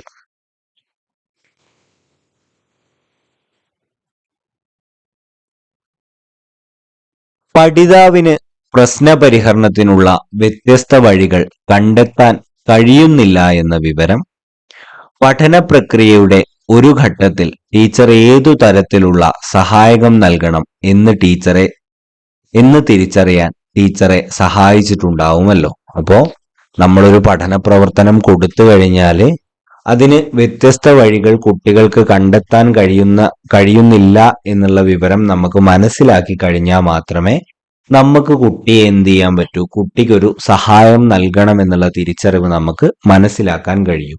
അല്ലാതെ പ്രവർത്തനം കൊടുക്കുക, കുട്ടിയെല്ലാം ചെയ്തിട്ട് വാന്ന് പറഞ്ഞാൽ നമുക്ക് ആ കുട്ടി ഏത് തരത്തിലുള്ള പ്രശ്നം നേരിടുന്നു എന്നുള്ളത് നമുക്ക് മനസ്സിലാക്കാൻ വേണ്ടി കഴിയില്ല. ഇത് പഠന പ്രക്രിയയെ മുന്നോട്ട് കൊണ്ടുപോകാനുള്ളതും പഠനത്തിനായുള്ള വിലയിരുത്തലിന് വേണ്ടതുമായ ഒരു തലമാണ്. അപ്പൊ ഈ ഒരു പഠന പ്രക്രിയ എന്താണ്? കുട്ടികൾക്ക് ഒരു പഠന പ്രശ്നം വ്യത്യസ്ത വഴികളിലൂടെ കണ്ടെത്താൻ കഴിയുന്നില്ല എന്ന തരത്തിലുള്ള ഒരു മനസ്സിലാക്കലിന്റെ പ്രക്രിയ ഈ പഠനത്തിന് ആയുള്ള വിലയിരുത്തലിന് വേണ്ട ഒരു തലമാണ് എന്നുള്ളത് അവിടെ മനസ്സിലാക്കുക. പഠിതാവ് പ്രശ്ന നിർദ്ധാരണത്തിൽ എവിടെ നിൽക്കുന്നു? പ്രശ്ന നിർദ്ധാരണത്തിൽ തന്റെ ക്ലാസിന്റെ ഒരു പൊതുവായിട്ടുള്ള അവസ്ഥ എന്താണ് എന്നീ കാര്യങ്ങൾ അറിയാൻ ടീച്ചറെ സഹായിക്കും. അപ്പോ നമ്മൾ ഈ തരത്തിലുള്ള ഒരു മനസ്സിലാക്കലിലൂടെ ഒരു പ്രത്യേക പഠിതാവ് അതിലെ ഒരു പ്രശ്ന നിർദ്ധാരണത്തിൽ എവിടെ നിൽക്കുന്നു, പ്രശ്ന നിർദ്ധാരണത്തിൽ തന്റെ ക്ലാസിന്റെ പൊതുവായിട്ടുള്ള അവസ്ഥ എന്താണ് എന്നീ കാര്യങ്ങളൊക്കെ അറിയാൻ ഈ ഒരു വിവരങ്ങൾ ടീച്ചറെ സഹായിക്കുന്നുണ്ട്. സ്വാഭാവികമായും ഇത് പഠന പ്രക്രിയയെ മുന്നോട്ട് നയിക്കാനുള്ള വിവരങ്ങളാണ്. അപ്പോ ഇത്തരത്തിലുള്ള വിവരങ്ങൾ നമ്മുടെ പഠന പ്രക്രിയ എന്താണ് മുന്നോട്ട് നയിക്കാനുള്ള ഒരു വിവരങ്ങളായിട്ട് നമുക്ക് പരിഗണിക്കാൻ വേണ്ടി കഴിയും. ഈ വിവരങ്ങളുടെ അടിസ്ഥാനത്തിൽ ടീച്ചർ പഠന പ്രവർത്തനങ്ങളിൽ വേണ്ട മാറ്റങ്ങൾ വരുത്തുന്നു. അപ്പോ ഈ ഒരു നമുക്ക് ലഭിക്കുന്ന വിവരങ്ങളുടെ അടിസ്ഥാനത്തിലാണ് ടീച്ചർ എന്ത് ചെയ്യുക, പഠന പ്രവർത്തനങ്ങളിൽ വേണ്ട തരത്തിലുള്ള മാറ്റങ്ങൾ വരുത്തുക. താൻ നൽകേണ്ട കൈത്താങ്ങിന്റെ സ്വഭാവം, അളവ്, രീതി എന്നിവയും ടീച്ചർ തീരുമാനിച്ച് നടപ്പാക്കിയിട്ടുണ്ടാവും. ഇത്തരത്തിൽ നിരന്തരം വിലയിരുത്തി തത്സമയ പിന്തുണ ഉറപ്പുവരുത്തി മുന്നേറിയാലാണ് പഠനം ഫലപ്രാപ്തിയിലെത്തുന്നത്. അപ്പൊ ഇത്തരത്തിൽ എന്ത് ചെയ്യണം? നിരന്തരമായിട്ടുള്ള ഒരു വിലയിരുത്തൽ നടത്തിക്കൊണ്ട് ആ ഒരു പിന്തുണ ഉറപ്പുവരുത്തി മുന്നേറിയാൽ മാത്രമേ പഠനം എന്ത് ചെയ്യുന്നുള്ളൂ, ഫലപ്രാപ്തിയിലെത്തുന്നുള്ളൂ.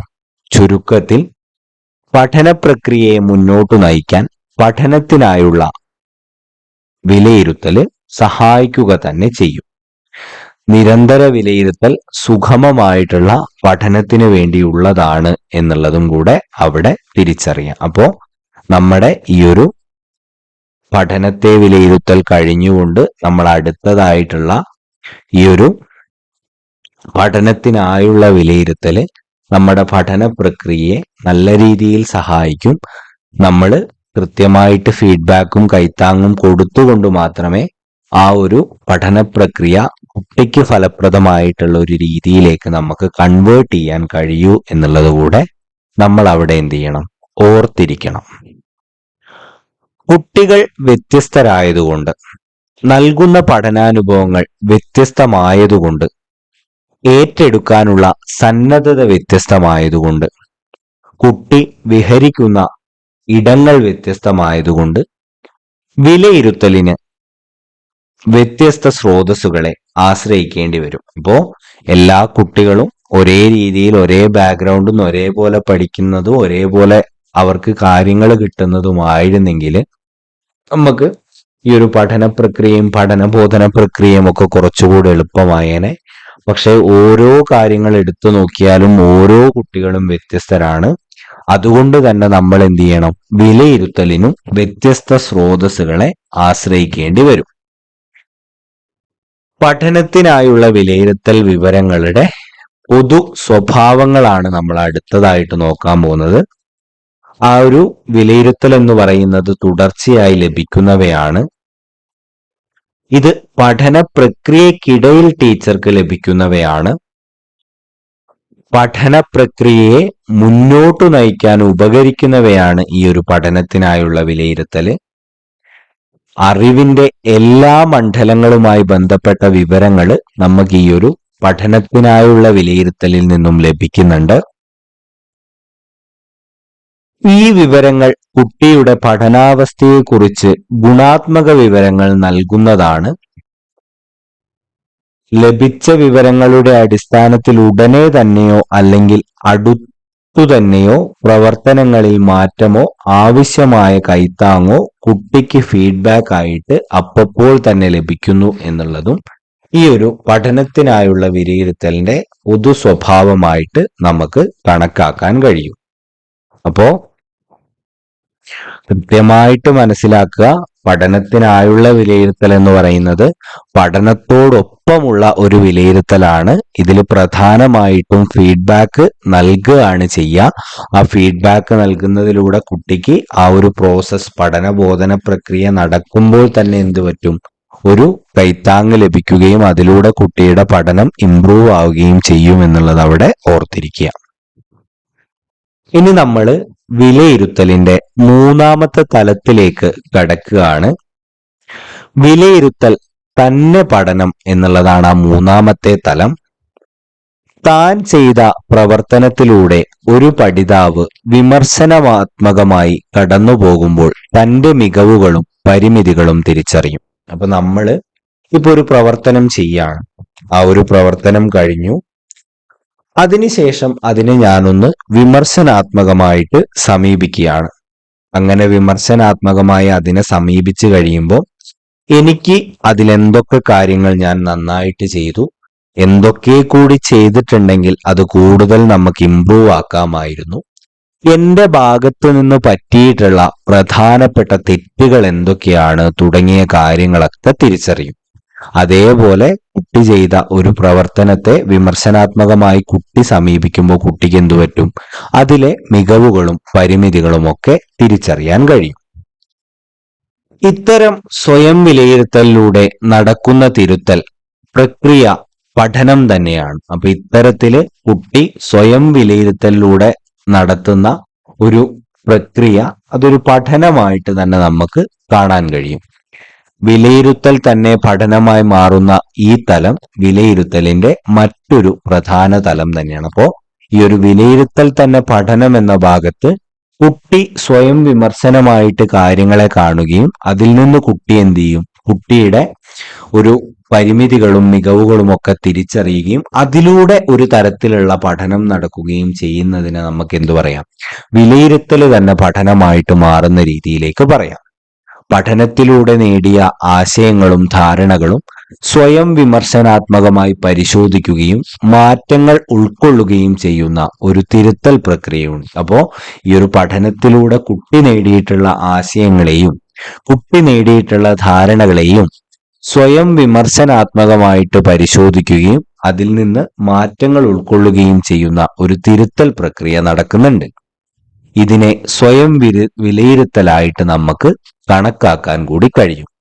ഇപ്രകാരം സ്വയം നിർവഹിക്കുന്ന വിലയിരുത്തലിലൂടെയും പഠനം സാധ്യമാകുന്നതിനാൽ വിലയിരുത്തൽ തന്നെ പഠനം എന്നറിയപ്പെടുന്നു. അപ്പോ സ്വയം നിർവഹിക്കുന്ന വിലയിരുത്തലിലൂടെ നമുക്ക് പഠനം സാധ്യമാക്കുന്ന ഒരു തലത്തിലേക്കാണ് ഈ ഒരു വിലയിരുത്തൽ തന്നെ പഠനം എന്നുള്ള ഭാഗം സൂചിപ്പിക്കുന്നത് എന്നുള്ളത് ഓർത്തിരിക്കുക.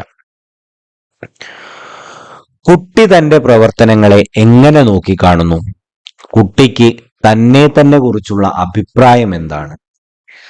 താൻ ചിന്തിച്ച വഴികൾ പ്രശ്നപരിഹരണത്തിന് എത്രമാത്രം ഉതകുന്നു എന്നീ സ്വയം വിലയിരുത്തലുകൾ പഠനത്തിലേക്കാണ് കുട്ടിയെ നയിക്കുക. അപ്പൊ നമ്മളൊരു പ്രവർത്തനം ചെയ്തു, നമ്മൾ അതിനെ അടിമുടി ഇഴകീറി ഒന്ന് പരിശോധിച്ചു കഴിഞ്ഞാല് നമ്മൾ ഒരു തരത്തിൽ അതിനെക്കുറിച്ച് കൂടുതൽ പഠിക്കാനും ആ കൂടുതൽ മെച്ചപ്പെടാനുമുള്ള ഒരു പാതയിലേക്കാണ് നമ്മളെ നയിക്കുക. തന്റെ പഠന പ്രക്രിയയുടെ ആസൂത്രണം, നിർവഹണം, പ്രശ്നപരിഹരണം എന്നിവയെക്കുറിച്ച് ബോധവാനാകാൻ കുട്ടിക്കും ഇതിനെക്കുറിച്ച് കുട്ടി ബോധവാനാണോ എന്നറിയാൻ ടീച്ചർക്കും വേണ്ട വിവരങ്ങൾ ഈ ഒരു ഇതിലൂടെ ലഭിക്കും എന്നുള്ളത് തിരിച്ചറിയാം. പഠനത്തെ വിലയിരുത്തൽ, പഠനത്തിനായുള്ള വിലയിരുത്തൽ, വിലയിരുത്തൽ തന്നെ പഠനം എന്നിങ്ങനെയുള്ള വിലയിരുത്തലിന്റെ 3 തലങ്ങൾ പരിഗണിക്കുമ്പോൾ വിലയിരുത്തൽ കുട്ടിയുടെ ആശയഗ്രഹണത്തിനാണ് എന്ന നിഗമനത്തിൽ എത്തിച്ചേരാൻ കഴിയും. അപ്പോ ഈ ഒരു വിലയിരുത്തലിന്റെ 3 തലങ്ങൾ നമ്മൾ പരിശോധിച്ചു കഴിഞ്ഞാല് കുട്ടിയുടെ ആശയഗ്രഹണത്തിനാണ് ഈ ഒരു വിലയിരുത്തൽ എന്ന ഒരു നിഗമനത്തിലേക്ക് നമുക്ക് എത്തിച്ചേരാൻ കഴിയും എന്നുള്ളതും കൂടെ അവിടെ ഓർത്തിരിക്കുക. അടുത്തതായിട്ട് നമ്മൾ നോക്കുന്നത് നിരന്തര വിലയിരുത്തലും ടേം വിലയിരുത്തലുമാണ്. ആസൂത്രണം ചെയ്ത് നടപ്പാക്കുന്ന ഏതു പ്രവർത്തനവും നിരന്തരം വിലയിരുത്തിക്കൊണ്ട് തന്നെയാണ് മുന്നേറുന്നത്. നമ്മൾ പ്ലാൻ ചെയ്ത് ചെയ്യുന്ന ഏതൊരു കാര്യവും നമ്മൾ ആ പ്ലാനിങ്ങിന്റെ ഓരോ ഘട്ടം കഴിയുമ്പോഴും അതിൽ വന്ന തെറ്റുകളും കുറവുകളും അല്ലെങ്കിൽ നല്ല കാര്യങ്ങളുമൊക്കെ വിലയിരുത്തിക്കൊണ്ട് തന്നെയാണ് മുന്നോട്ട് പോവുക. വിലയിരുത്തലിന്റെ അടിസ്ഥാന തലം നിരന്തര വിലയിരുത്തൽ തന്നെയാണ്. അപ്പൊ വിലയിരുത്തലിന്റെ ഏറ്റവും ഇമ്പോർട്ടന്റ് ആയിട്ടുള്ള ഒരു ഭാഗം ഏതാണ്? നിരന്തര വിലയിരുത്തൽ തന്നെയാണ്. ഇത് പഠനബോധന പ്രക്രിയയുടെ കൂടെ ചേർന്ന് നീങ്ങുകയും വേണം. ഇത് പഠനബോധന പ്രക്രിയയുടെ ഒപ്പം തന്നെ മുന്നോട്ട് പോവേണ്ടതുമുണ്ട്. നിരന്തരമായും സമഗ്രമായും നിർവഹിക്കപ്പെടുന്ന വിലയിരുത്തലിന്റെ ഒരു സുപ്രധാന ഘടകമാണ് ടേം വിലയിരുത്തൽ. ടേം വിലയിരുത്തൽ എന്ന് പറയുന്നത് ഈ ഒരു നിരന്തര വിലയിരുത്തലിന്റെ സുപ്രധാനമായിട്ടുള്ള ഒരു ഘടകമാണ്. ഒരു ടേമിന്റെ അന്ത്യത്തിൽ പഠിതാവ് നേടിയിട്ടുള്ള ശേഷികളും ധാരണകളും ഏതെല്ലാമെന്നും പഠന നേട്ടങ്ങൾ എത്രത്തോളം കൈവരിച്ചുവെന്നുമുള്ള വിലയിരുത്തലാണ് ടേം വിലയിരുത്തലിലൂടെ നിർവഹിക്കപ്പെടുന്നത്. അപ്പോ ഒരു ടേമിന്റെ അന്ത്യത്തിൽ അല്ലെങ്കിൽ ഒരു ടേമിന്റെ അവസാനത്തിൽ ഒരു പഠിതാവ് നേടിയിട്ടുള്ള ശേഷികളും ധാരണകളും ഏതെല്ലാമാണ് എന്നും പഠന നേട്ടങ്ങൾ എത്രത്തോളം കൈവരിച്ചു എന്നുമുള്ള വിലയിരുത്തലാണ് ടേം വിലയിരുത്തലിലൂടെ നിർവഹിക്കപ്പെടുന്നത്. പൊതുവെ എഴുത്തു പരീക്ഷയാണ് ടേം വിലയിരുത്തലിനായിട്ട് സ്വീകരിച്ചിട്ടുള്ളത് എന്നുള്ളത് കൂടെ അവിടെ ഓർത്തിരിക്കുക. ഇനി അടുത്തതായിട്ട് വിലയിരുത്തൽ തന്ത്രങ്ങൾ ഏതൊക്കെയാണ് എന്നുള്ളത് ഓർത്തിരിക്കുക. സ്വയം വിലയിരുത്തൽ, പരസ്പരം വിലയിരുത്തൽ, അധ്യാപകന്റെ വിലയിരുത്തൽ, രക്ഷിതാവിന്റെ വിലയിരുത്തൽ, സമൂഹത്തിന്റെ വിലയിരുത്തൽ എന്നിവയൊക്കെ വിലയിരുത്തലിനായി സ്വീകരിക്കാവുന്ന ചില തന്ത്രങ്ങളാണ്. ഇപ്പൊ വിലയിരുത്തൽ തന്ത്രങ്ങൾ എന്ന് കേട്ട് കഴിഞ്ഞാൽ ഞാൻ ഇതുവരെ അത് കേട്ടിട്ടില്ല എന്ന് പറഞ്ഞുകൊണ്ടിരിക്കേണ്ട ആവശ്യമില്ല. വിലയിരുത്തൽ തന്ത്രങ്ങൾ എന്ന് പറയുന്നത് സ്വയം വിലയിരുത്തൽ, പരസ്പര വിലയിരുത്തൽ, അധ്യാപകന്റെ വിലയിരുത്തൽ, രക്ഷിതാവിന്റെ വിലയിരുത്തൽ, സമൂഹത്തിന്റെ വിലയിരുത്തലൊക്കെയാണ് എന്നുള്ളത് അവിടെ ഓർത്തിരിക്കുക. സ്വയം വിലയിരുത്തൽ നമുക്ക് ആദ്യമായിട്ട് ഒന്ന് നോക്കാം.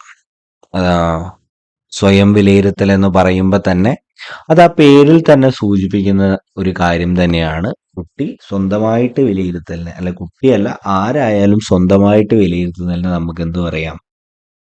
സ്വയം വിലയിരുത്തൽ എന്ന് പറയാൻ വേണ്ടിയിട്ട് കഴിയും. ഒരു കുട്ടിക്കും തന്റെ പ്രവർത്തനത്തെക്കുറിച്ച് സ്വയം വിലയിരുത്താനും തന്റെ കൂട്ടുകാരുടെ പ്രവർത്തനങ്ങളെ വിലയിരുത്താനും അവസരം ലഭിക്കുമെങ്കിൽ അതായിരിക്കും പഠനത്തിന് ഏറ്റവും പ്രയോജനമാകുന്നത്. അപ്പൊ പഠനത്തിന് വേണ്ടിയിട്ട് ഏറ്റവും പ്രയോജനകരമാകുന്ന ഒരു കാര്യം സ്വയം വിലയിരുത്താനും അതേപോലെ കൂട്ടുകാരുടെ പ്രവർത്തനങ്ങൾ വിലയിരുത്താനും അവസരം ലഭിക്കലാണ്. പഠിതാവിന് സ്വന്തം മികവുകളും പരിമിതികളും തിരിച്ചറിയാനും പരിമിതികൾ പരിഹരിച്ചുകൊണ്ട് മെച്ചപ്പെടാനും അവസരമൊരുക്കുന്ന പ്രക്രിയയാണ് സ്വയം വിലയിരുത്തൽ. പഠിതാവിന് സ്വന്തം മികവുകളും പരിമിതികളും തിരിച്ചറിഞ്ഞും അവ പരിഹരിച്ചുകൊണ്ട് മെച്ചപ്പെടാനും അവസരമൊരുക്കുന്ന പ്രക്രിയയാണ് ഇത് നമ്മുടെ ഈ സ്വയം വിലയിരുത്തൽ എന്ന് പറയുന്നത്. അറിവ് നിർമ്മാണ പ്രക്രിയയുടെ ഒരു ഭാഗം തന്നെയാണ് ഈ സ്വയം വിലയിരുത്തൽ എന്ന് പറയുന്നത്. നമ്മുടെ അറിവ് നിർമ്മാണ പ്രക്രിയയുടെ ഒരു ഭാഗം തന്നെയാണ് സ്വയം വിലയിരുത്തൽ. പഠന പ്രക്രിയയിലുടനീളം സ്വയം വിലയിരുത്തൽ നടക്കുന്നുണ്ട്. അപ്പൊ നമ്മുടെ ഈ ഒരു പഠന പ്രക്രിയയിലുടനീളം എന്ത് ചെയ്യുന്നുണ്ട്? ഈ ഒരു സ്വയം വിലയിരുത്തലുകൾ നടക്കുന്നുണ്ട്. ദത്ത സമാഹരണത്തിലൂടെയും ദത്ത വിശകലനത്തിലൂടെയും അപഗ്രഥനത്തിലൂടെയും ആശയവിനിമയത്തിലൂടെയും കുട്ടിക്ക് എന്ത് ചെയ്യാം, ഈ ഒരു സ്വയം വിലയിരുത്തൽ നടത്താം. സൂചകങ്ങളുടെ അടിസ്ഥാനത്തിൽ വിലയിരുത്തുന്നതും താൻ ചെയ്ത ഒരു പ്രത്യേക പ്രവർത്തനത്തിൽ ടീച്ചറുടെ ഫീഡ്ബാക്ക് ലഭിക്കുന്നതുമൊക്കെ കുട്ടിക്ക് തന്റെ നിലവാരം സ്വയം വിലയിരുത്താനുള്ള സന്ദർഭമായിട്ട് നമുക്ക് പരിഗണിക്കാം. തന്റെ പഠന പ്രവർത്തനങ്ങളുടെ ഫലപ്രാപ്തിയെക്കുറിച്ച് ടീച്ചറും സ്വയം വിലയിരുത്തൽ നടത്തേണ്ടതുണ്ട്. നമ്മളൊരു കാര്യം പഠിപ്പിച്ചു കഴിഞ്ഞാൽ ആ പഠിപ്പിച്ച ഒരു റേഞ്ച് വെച്ചിട്ട് കുട്ടിക്ക് വേണ്ട പഠന നേട്ടങ്ങൾ ലഭിക്കുന്നുണ്ടോ എന്ന് ടീച്ചറും എന്ത് ചെയ്യണം, ഒരു സ്വയം വിലയിരുത്തൽ നടത്തണം. സ്വയം വിലയിരുത്തലിൽ പരിഗണിക്കേണ്ട ഘടകങ്ങൾ ഏതൊക്കെയാണ് എന്നുള്ളതാണ്. അതൊന്ന് സ്വീകരിച്ച തന്ത്രങ്ങളും രീതികളുമാണ്. രണ്ടാമത്തത് ചിന്തിച്ച രീതി. മൂന്നാമത്തത് കണ്ടെത്തലുകൾ, ആ കണ്ടെത്തലിലെ മെച്ചങ്ങള്, പരിമിതികള്, അതിന്റെ കാരണങ്ങള്. കണ്ടെത്തലുകൾ അവതരിപ്പിച്ച രീതി എങ്ങനെയായിരുന്നു, പഠനോൽപ്പന്നത്തിന്റെ മികവുകൾ എന്തൊക്കെയാണ് എന്നുള്ളത്. അത്രയും കാര്യങ്ങളാണ് നമ്മൾ ഈ ഒരു സ്വയം വിലയിരുത്തലിൽ നമ്മുടെ ഭാഗത്ത് നിന്നുള്ള ആ ഒരു വിലയിരുത്തലിന്റെ ഘടകങ്ങളായിട്ട് പരിഗണിക്കേണ്ടത്. ഇനി നമ്മൾ അടുത്ത ഭാഗത്തേക്ക് പോവാണ്. പരസ്പര വിലയിരുത്തലാണ് അടുത്ത ഭാഗം. രണ്ട് കുട്ടികൾ പരസ്പരമോ സമസംഘങ്ങൾ തമ്മിലോ നടത്തുന്ന വിലയിരുത്തലാണ് പരസ്പര വിലയിരുത്തൽ എന്ന് സാമാന്യമായി പറയാം. അപ്പോൾ പരസ്പര വിലയിരുത്തൽ എന്ന് പറഞ്ഞു കഴിഞ്ഞാൽ എന്തായിരിക്കും, പരസ്പരമായിട്ട് രണ്ടുപേർ അങ്ങോട്ടും ഇങ്ങോട്ടും വിലയിരുത്തുന്നതിനെ നമുക്ക് പരസ്പര വിലയിരുത്തൽ എന്ന് പറയാം. അപ്പോൾ രണ്ട് കുട്ടികൾ പരസ്പരമോ അല്ലെങ്കിൽ രണ്ട് ഗ്രൂപ്പുകൾ പരസ്പരമോ തമ്മിൽ നടത്തുന്ന വിലയിരുത്തലാണ് പരസ്പര വിലയിരുത്തൽ എന്ന് സാമാന്യമായിട്ട് നമുക്ക് പറയാം. ഗ്രൂപ്പ് പ്രവർത്തനങ്ങൾ ഗ്രൂപ്പിനുള്ളിലും ഗ്രൂപ്പ് ഉൽപ്പന്നങ്ങൾ അവതരിപ്പിക്കുമ്പോൾ ഗ്രൂപ്പുകൾ തമ്മിലുമുള്ള താരതമ്യം വിലയിരുത്തലിനും സഹായകമാണ്. അപ്പോൾ ഒരു ഗ്രൂപ്പ് പ്രവർത്തനം നടത്തുമ്പോൾ ഈ ഒരു ഗ്രൂപ്പിനുള്ളിൽ നടത്തുന്നതും പിന്നെ ഗ്രൂപ്പ് ഉൽപ്പന്നങ്ങൾ അവതരിപ്പിക്കുമ്പോൾ ഗ്രൂപ്പുകൾ തമ്മിലുള്ള ഒരു താരതമ്യത്തിനും വിലയിരുത്തലിനും ഈ ഒരു പരസ്പര വിലയിരുത്തൽ സഹായകമാണ്. ക്ലാസ്സിലെ പൊതുനിലവാരത്തിൽ താൻ എവിടെ, തന്റെ ഗ്രൂപ്പ് എവിടെ നിൽക്കുന്നു, ഇനിയും ഏതെല്ലാം മേഖലകളിൽ മെച്ചപ്പെടാനുണ്ട് എന്ന തിരിച്ചറിയലിന് പരസ്പര വിലയിരുത്തൽ ഉപകരിക്കുന്നു. അപ്പൊ ഈ ഒരു പരസ്പര വിലയിരുത്തൽ നടത്തുന്നതിലൂടെ ഒരു ക്ലാസ്സിലെ പൊതുനിലവാരത്തിൽ ആ കുട്ടി എവിടെ നിൽക്കുന്നു, അല്ലെങ്കിൽ തന്റെ ഗ്രൂപ്പ് എവിടെ നിൽക്കുന്നു, ഇനിയും ഏതെല്ലാം മേഖലകളിൽ കുട്ടി എന്ത് ചെയ്യാനുണ്ട്, മെച്ചപ്പെടാനുണ്ട് എന്ന തിരിച്ചറിയലിനൊക്കെ ഈ ഒരു പരസ്പര വിലയിരുത്തൽ എന്ത് ചെയ്യാറുണ്ട്, ഉപകരിക്കാറുണ്ട്. ഒരു പക്ഷേ ടീച്ചറുടെ വിലയിരുത്തലിനേക്കാൾ കുട്ടിയെ പഠന പുരോഗതിയിലേക്ക് നയിക്കാൻ സഹായിക്കുന്നത് ഇത്തരത്തിലുള്ള പരസ്പര വിലയിരുത്തലും സ്വയം വിലയിരുത്തലുമാണ്. അപ്പോ ചിലപ്പോ നമ്മുടെ ടീച്ചറുടെ ഒരു വിലയിരുത്തലിനപ്പുറമായിട്ട് കുട്ടിയുടെ പഠനത്തിൽ മികവാക്കാൻ വേണ്ടി സഹായിക്കുക ചിലപ്പം ഇത്തരത്തിലുള്ള പരസ്പര വിലയിരുത്തലുകളാകാം.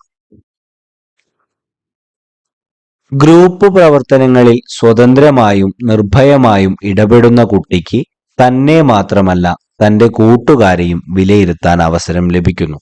ഒരു ഗ്രൂപ്പ് പ്രവർത്തനം കൊടുത്തു കഴിഞ്ഞാൽ ഈ ഒരു ഗ്രൂപ്പ് പ്രവർത്തനത്തിൽ സ്വതന്ത്രമായിട്ടും വളരെ നിർഭയമായിട്ടും ഇടപെടുന്ന ഒരു കുട്ടിക്ക് തന്റെ നിലവാരവും അതേപോലെ തന്നെ തന്റെ കൂട്ടുകാരുടെ നിലവാരവും വിലയിരുത്താൻ അവസരം ലഭിക്കാറുണ്ട്.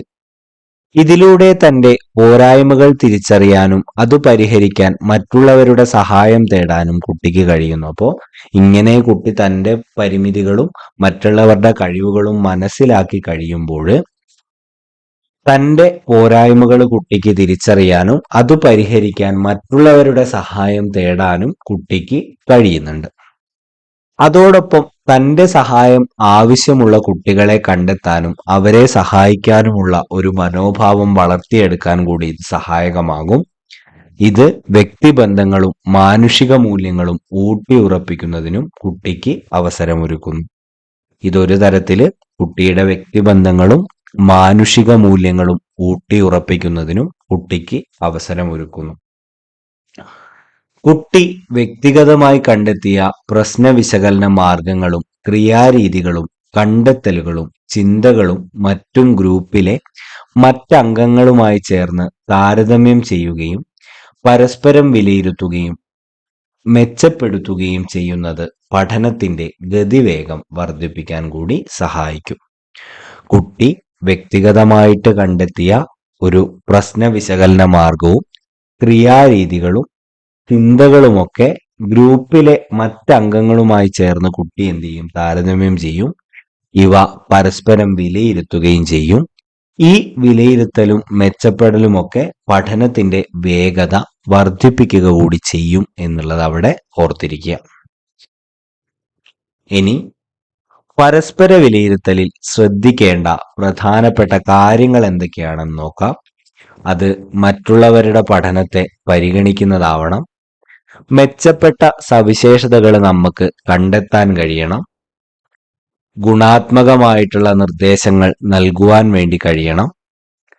പഠന ലക്ഷ്യത്തിന്റെയും കണ്ടെത്തിയ വിലയിരുത്തൽ സൂചകങ്ങളുടെയും അടിസ്ഥാനത്തിൽ മാത്രമേ നമ്മൾ മെച്ചപ്പെടുത്താൻ വേണ്ടിയിട്ടുള്ള നിർദ്ദേശങ്ങൾ നൽകാൻ വേണ്ടിയിട്ട് പാടുള്ളൂ. ഇനി അടുത്തതായിട്ട് അധ്യാപകന്റെ വിലയിരുത്തലാണ്.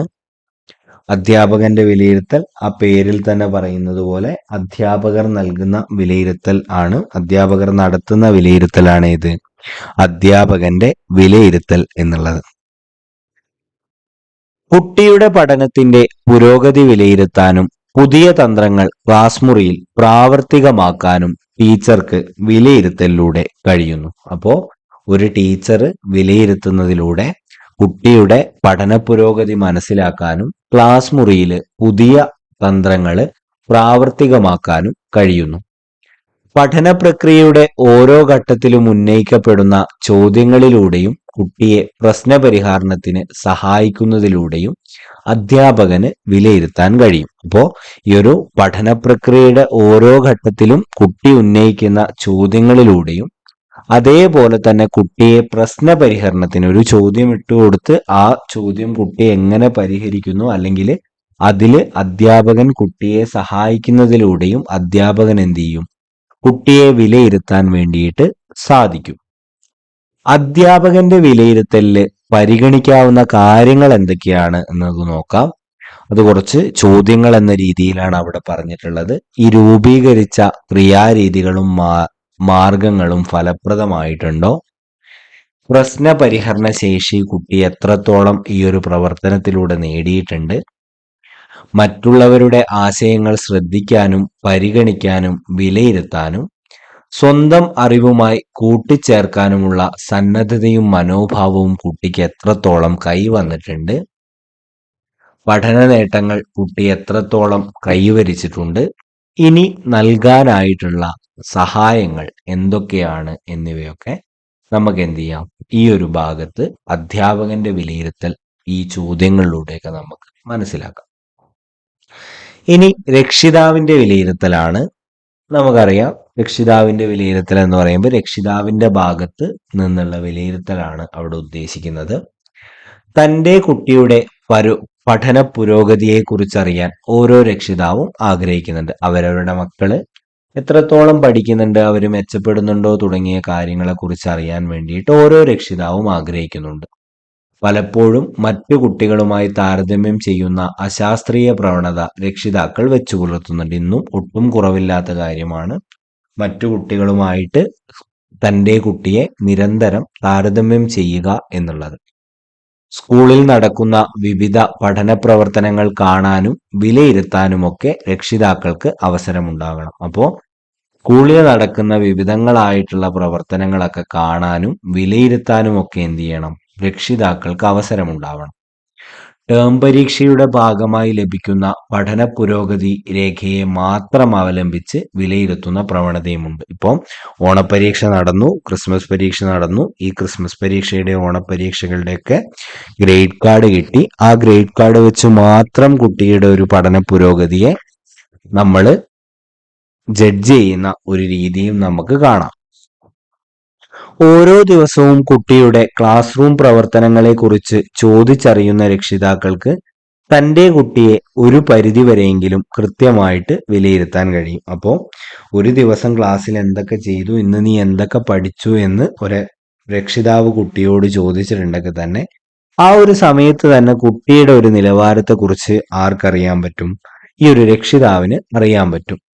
ക്ലാസ് PTA സമയത്ത് കുട്ടികളുടെ മികച്ച ഉൽപ്പന്നങ്ങൾ പ്രദർശിപ്പിക്കുന്നത് കുട്ടികളെ വിലയിരുത്താൻ രക്ഷിതാക്കൾക്ക് അവസരമൊരുക്കും. അപ്പോൾ നമ്മുടെ ക്ലാസ് PTA സമയത്ത് ഈ കുട്ടികളുടെ മികച്ച ഉൽപ്പന്നങ്ങൾ പ്രദർശിപ്പിക്കുന്നത് കുട്ടികളെ വിലയിരുത്താൻ രക്ഷിതാക്കൾക്ക് എന്ത് ചെയ്യും? അവസരമൊരുക്കും. രക്ഷിതാക്കളുടെ മുന്നിൽ കുട്ടികളുടെ ചില അവതരണങ്ങളും പ്രകടനങ്ങളും മറ്റും നടത്തുന്നത് വിലയിരുത്തലിന് രക്ഷിതാക്കളെ സഹായിക്കാറുണ്ട് എന്നുള്ളത് കൂടെ അവിടെ ഓർത്തിരിക്കുക. ഇനി ഈ ഒരു രക്ഷിതാവിന്റെ വിലയിരുത്തൽ കഴിഞ്ഞു കഴിഞ്ഞാൽ സമൂഹത്തിന്റെ വിലയിരുത്തലാണ് അടുത്തതായിട്ടുള്ള ഭാഗം. സമൂഹം വിലയിരുത്തലാണ് ഇനി അടുത്തതായിട്ട് നോക്കുന്നത്. അത് നമുക്കൊന്ന് നോക്കാം. തൻ്റെ ചുറ്റുപാടുമുള്ള വിവിധ വിദ്യാലയങ്ങളും വിവിധ പ്രവർത്തനങ്ങളെയും സമൂഹം നിരന്തരം വീക്ഷിക്കുകയും വിലയിരുത്തലുകൾ നടത്തുകയും ചെയ്യുന്നുണ്ട്. നമുക്കറിയാം, നമ്മുടെ ചുറ്റുമുള്ള എല്ലാ കാര്യങ്ങളും ഒരു സമൂഹം എന്ന നിലയിൽ വിവിധ ആളുകൾ നിരീക്ഷിച്ചുകൊണ്ടിരിക്കുന്നുണ്ട്. അത് അവർ വിലയിരുത്തുകയും ചെയ്യുന്നുണ്ട്.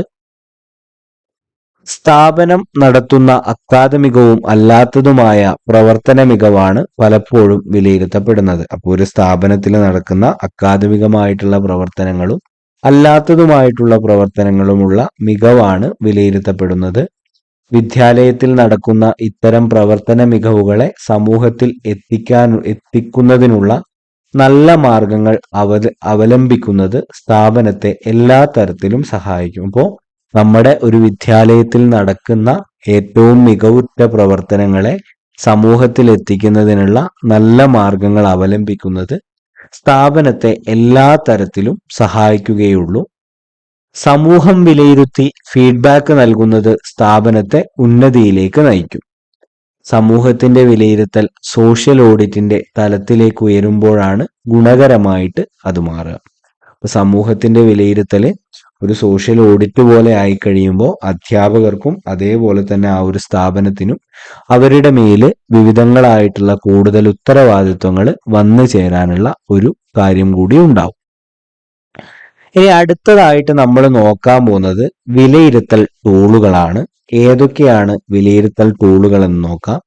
നിരീക്ഷണം, ചെക്ക് ലിസ്റ്റ്, വർക്ക് ഷീറ്റ്, ചോദ്യങ്ങൾ, പോർട്ട്ഫോളിയോ തുടങ്ങിയവ ഗണിത പഠനത്തിൽ പ്രയോജനപ്പെടുത്താവുന്ന പ്രധാന ടൂളുകളാണ്. അപ്പോൾ നിരീക്ഷണം, ചെക്ക് ലിസ്റ്റ്, വർക്ക് ഷീറ്റ്, ചോദ്യങ്ങൾ, പോർട്ട്ഫോളിയോ തുടങ്ങിയവയൊക്കെ ഗണിത പഠനത്തിൽ പ്രയോജനപ്പെടുത്താവുന്ന പ്രധാനപ്പെട്ട ടൂളുകളാണ് എന്നുള്ളത് നിങ്ങളൊന്ന് ഓർത്തിരിക്കുക. അതിൽ ആദ്യത്തെ ടൂള് നമുക്കൊന്ന് നോക്കാം. നിരീക്ഷണം. നിരീക്ഷണം ഗണിത ബോധനത്തിൽ വിലയിരുത്തലിന് പ്രയോജനമാകുന്ന ഒരു പ്രധാന ടൂളാണ്.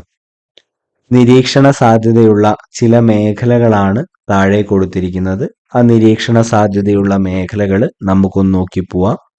കുട്ടി അനുയോജ്യമായ ഉപകരണങ്ങൾ ഉപയോഗിക്കുന്നുണ്ടോ എന്ന് നിരീക്ഷിക്കാവുന്നതാണ്. നിർമ്മിതിയുമായി ബന്ധപ്പെട്ട് കുട്ടികൾ ചിത്രം വരയ്ക്കുന്നത് നിരീക്ഷിക്കാവുന്നതാണ്. കുട്ടികൾ ഉപകരണങ്ങൾ കൈകാര്യം ചെയ്യുന്നത് നിരീക്ഷിക്കാവുന്നതാണ്. കുട്ടികളുടെ ഗണിതപരമായ താല്പര്യം, മനോഭാവം എന്നിവ നിരീക്ഷിക്കാവുന്നതാണ്. കുട്ടികൾ ഉപയോഗിക്കുന്ന പ്രശ്ന നിർദ്ധാരണ രീതികൾ നമുക്ക് നിരീക്ഷിക്കാൻ കഴിയും. ഗണിത പ്രവർത്തനങ്ങളിൽ മുന്നിൽ നിൽക്കുന്നവരെ കണ്ടെത്തൽ, ഗണിത പ്രവർത്തനങ്ങളിൽ കൈത്താങ് ആവശ്യമുള്ളവരെ കണ്ടെത്തൽ തുടങ്ങിയ കാര്യങ്ങളൊക്കെ നമുക്ക് എന്ത് ചെയ്യാം? നിരീക്ഷണത്തിലൂടെ മനസ്സിലാക്കാൻ വേണ്ടിയിട്ട് കഴിയുന്നതാണ്. അടുത്തതായിട്ട് ചെക്ക് ലിസ്റ്റ് ആണ്. ചെക്ക് ലിസ്റ്റ് എന്ന് പറഞ്ഞു കഴിഞ്ഞാൽ നമ്മൾ ഇന്ന കാര്യങ്ങൾ കിട്ടിയിട്ടുണ്ടോ അതിങ്ങനെ ടിക്ക് ചെയ്ത് ഉണ്ട് ഇല്ല എന്ന രീതിയിൽ ടിക്ക് ചെയ്ത് പോകുന്നതാണ്. പഠിതാവിന്റെ പഠന പ്രവർത്തനങ്ങളിലെ മികവുകളും പോരായ്മകളും ചെക്ക് ലിസ്റ്റ് ഉപയോഗിച്ച് കണ്ടെത്താൻ വേണ്ടിയിട്ട് കഴിയും. അപ്പോൾ ഈ ഒരു കുട്ടിയുടെ പഠന പ്രവർത്തനങ്ങളിലെ മികവുകളും പോരായ്മകളും നമുക്ക് എങ്ങനെ കണ്ടെത്താൻ കഴിയും? ചെക്ക് ലിസ്റ്റ് ഉപയോഗിച്ച് കണ്ടെത്താൻ കഴിയും. അതിന് സഹായിക്കുന്ന ഒരു ചെക്ക് ലിസ്റ്റ് പ്രസ്താവനകൾ നമ്മൾ തയ്യാറാക്കി ഉണ്ട് ഇല്ല എന്ന രീതിയിൽ പൂരിപ്പിക്കും. ഇത് വിശകലനം ചെയ്താൽ ലക്ഷ്യമിട്ട മേഖലയിലെ വിലയിരുത്തൽ നമുക്ക് എന്ത് ചെയ്യും, നടത്താൻ വേണ്ടിയിട്ട് സാധിക്കും. ഇനി മൂന്നാമത്തതായിട്ട് വർക്ക് ഷീറ്റാണ്. ഗണിതാശയങ്ങൾ രൂപീകരിക്കാനും അവ എത്രമാത്രം കുട്ടിയിൽ എത്തിയിട്ടുണ്ടെന്ന് അറിയാനും വർക്ക് ഷീറ്റ് ഉപയോഗിക്കാം. അപ്പൊ ഗണിതാശയങ്ങൾ രൂപീകരിക്കുവാനും അവ എത്രമാത്രം കുട്ടിയിൽ എത്തിയിട്ടുണ്ടെന്ന് അറിയാനും നമുക്ക് വർക്ക് ഷീറ്റ് ഉപയോഗിക്കാം. ഓരോ പാഠഭാഗത്തിന്റെയും വിലയിരുത്തൽ നടത്താൻ വേണ്ടി വർക്ക് ഷീറ്റുകൾ നമുക്ക് തയ്യാറാക്കി ഉപയോഗിക്കാം. ചുറ്റളവ് എന്ന ആശയവുമായിട്ട് ബന്ധപ്പെട്ട ഒരു വർക്ക് ഷീറ്റ് ഇവിടെ കൊടുത്തിട്ടുണ്ട്. ആ വർക്ക് ഷീറ്റ് നിങ്ങൾ എന്ത് ചെയ്യാം, ഒന്ന് നോക്കിയിട്ട് പോവാം. വർക്ക് ഷീറ്റ് നമുക്ക് എന്തിനെല്ലാം പ്രയോജനപ്പെടുത്താം എന്നുള്ളതാണ് അടുത്ത പ്രധാനമായിട്ടുള്ള ഒരു ഭാഗം. വർക്ക് ഷീറ്റ് നമുക്ക് ആശയ രൂപീകരണത്തിനായിട്ട് ഉപയോഗിക്കാം, പഠന പുരോഗതി തിട്ടപ്പെടുത്താൻ വേണ്ടിയിട്ട് ഉപയോഗിക്കാം, കുട്ടി തൻ്റെ അറിവ് സ്വയം ബോധ്യപ്പെടാൻ വേണ്ടിയിട്ട് ഉപയോഗിക്കാം, രക്ഷിതാവിന് തെളിവുകളുടെ സഹായത്തോടെ കുട്ടിയുടെ പഠന പുരോഗതി ബോധ്യപ്പെടാൻ കൂടി ഈ ഒരു വർക്ക് ഷീറ്റ് നമുക്ക് പ്രയോജനപ്പെടുത്താം. ഇനി ചോദ്യങ്ങൾ. കുട്ടികളിൽ നടക്കുന്ന പഠനം വിലയിരുത്താനും കുട്ടിക്ക് തന്റെ പഠനം വിലയിരുത്താനും തുടർന്നു വരേണ്ട മാറ്റങ്ങൾ നിശ്ചയിക്കാനും ചോദ്യങ്ങളിലൂടെ സാധിക്കും. അപ്പോൾ കുട്ടികളില് അവര് നടത്തുന്ന പഠനം വിലയിരുത്താനും കുട്ടിക്ക് തന്റെ പഠനം വിലയിരുത്താനും തുടർന്നു വരുത്തേണ്ട മാറ്റങ്ങൾ നിശ്ചയിക്കാനും ചോദ്യങ്ങളിലൂടെ സാധിക്കും. വാചികമായ ചോദ്യങ്ങളിലൂടെ ക്ലാസ് അന്തരീക്ഷം സൗഹൃദപരവും അന്വേഷണത്തിന് പ്രചോദിപ്പിക്കുന്നതുമായിട്ട് മാറും. വാചികമായിട്ടുള്ള ചോദ്യങ്ങളിലൂടെ ക്ലാസ് അന്തരീക്ഷം സൗഹാർദ്ദപരവും അന്വേഷണത്തിന് പ്രചോദിപ്പിക്കുന്നതുമായിട്ട് മാറും. ചോദ്യങ്ങളിലൂടെ നമുക്ക് എന്തൊക്കെ കണ്ടെത്താം എന്ന് നമുക്കൊന്ന് നോക്കാം. കുട്ടികളുടെ പ്രതികരണത്തിൽ നിന്നും ചോദ്യങ്ങളിൽ നിന്നും അവർ ആലോചിക്കുന്നത് എന്തെന്നും എന്ത് ചെയ്യാൻ കഴിയുമെന്നും നമുക്ക് കണ്ടെത്താൻ കഴിയും. പഠന ലക്ഷ്യവുമായി തട്ടിച്ചു കുട്ടിക്ക് എന്തറിയാമെന്നും എന്തു ചെയ്യാനാവുമെന്നും തിരിച്ചറിയാം. കുട്ടികൾ എത്തിച്ചേർന്ന പഠനത്തിന്റെ തലം തിരിച്ചറിയാം. നിശ്ചിത ആശയവുമായി ബന്ധപ്പെട്ട് കുട്ടികളിലുള്ള ധാരണകൾ, തെറ്റായിട്ടുള്ള ധാരണകൾ, പ്രയോഗിക്കേണ്ട ആശയങ്ങൾ എന്നിവ കണ്ടെത്താനുമായിട്ടും നമുക്ക് എന്ത് ചെയ്യാം, ചോദ്യങ്ങൾ ഉപയോഗിക്കാം. എന്തെല്ലാം കാര്യങ്ങൾക്കായി നമുക്ക് ചോദ്യങ്ങൾ പ്രയോജനപ്പെടുത്താം എന്നുള്ളതാണ് നമ്മൾ അവിടെ അടുത്തതായിട്ട് നോക്കുന്നത്. ആർജിത അറിവ് പരിശോധിക്കാനുള്ള ചോദ്യങ്ങള്, വിവിധ മാർഗങ്ങള് തന്ത്രങ്ങള് കണ്ടെത്താനുള്ള വിവ്രജിത ചോദ്യങ്ങള്, സംവ്രജിത ചോദ്യങ്ങളൊക്കെ നമുക്ക് ഉപയോഗിക്കാം.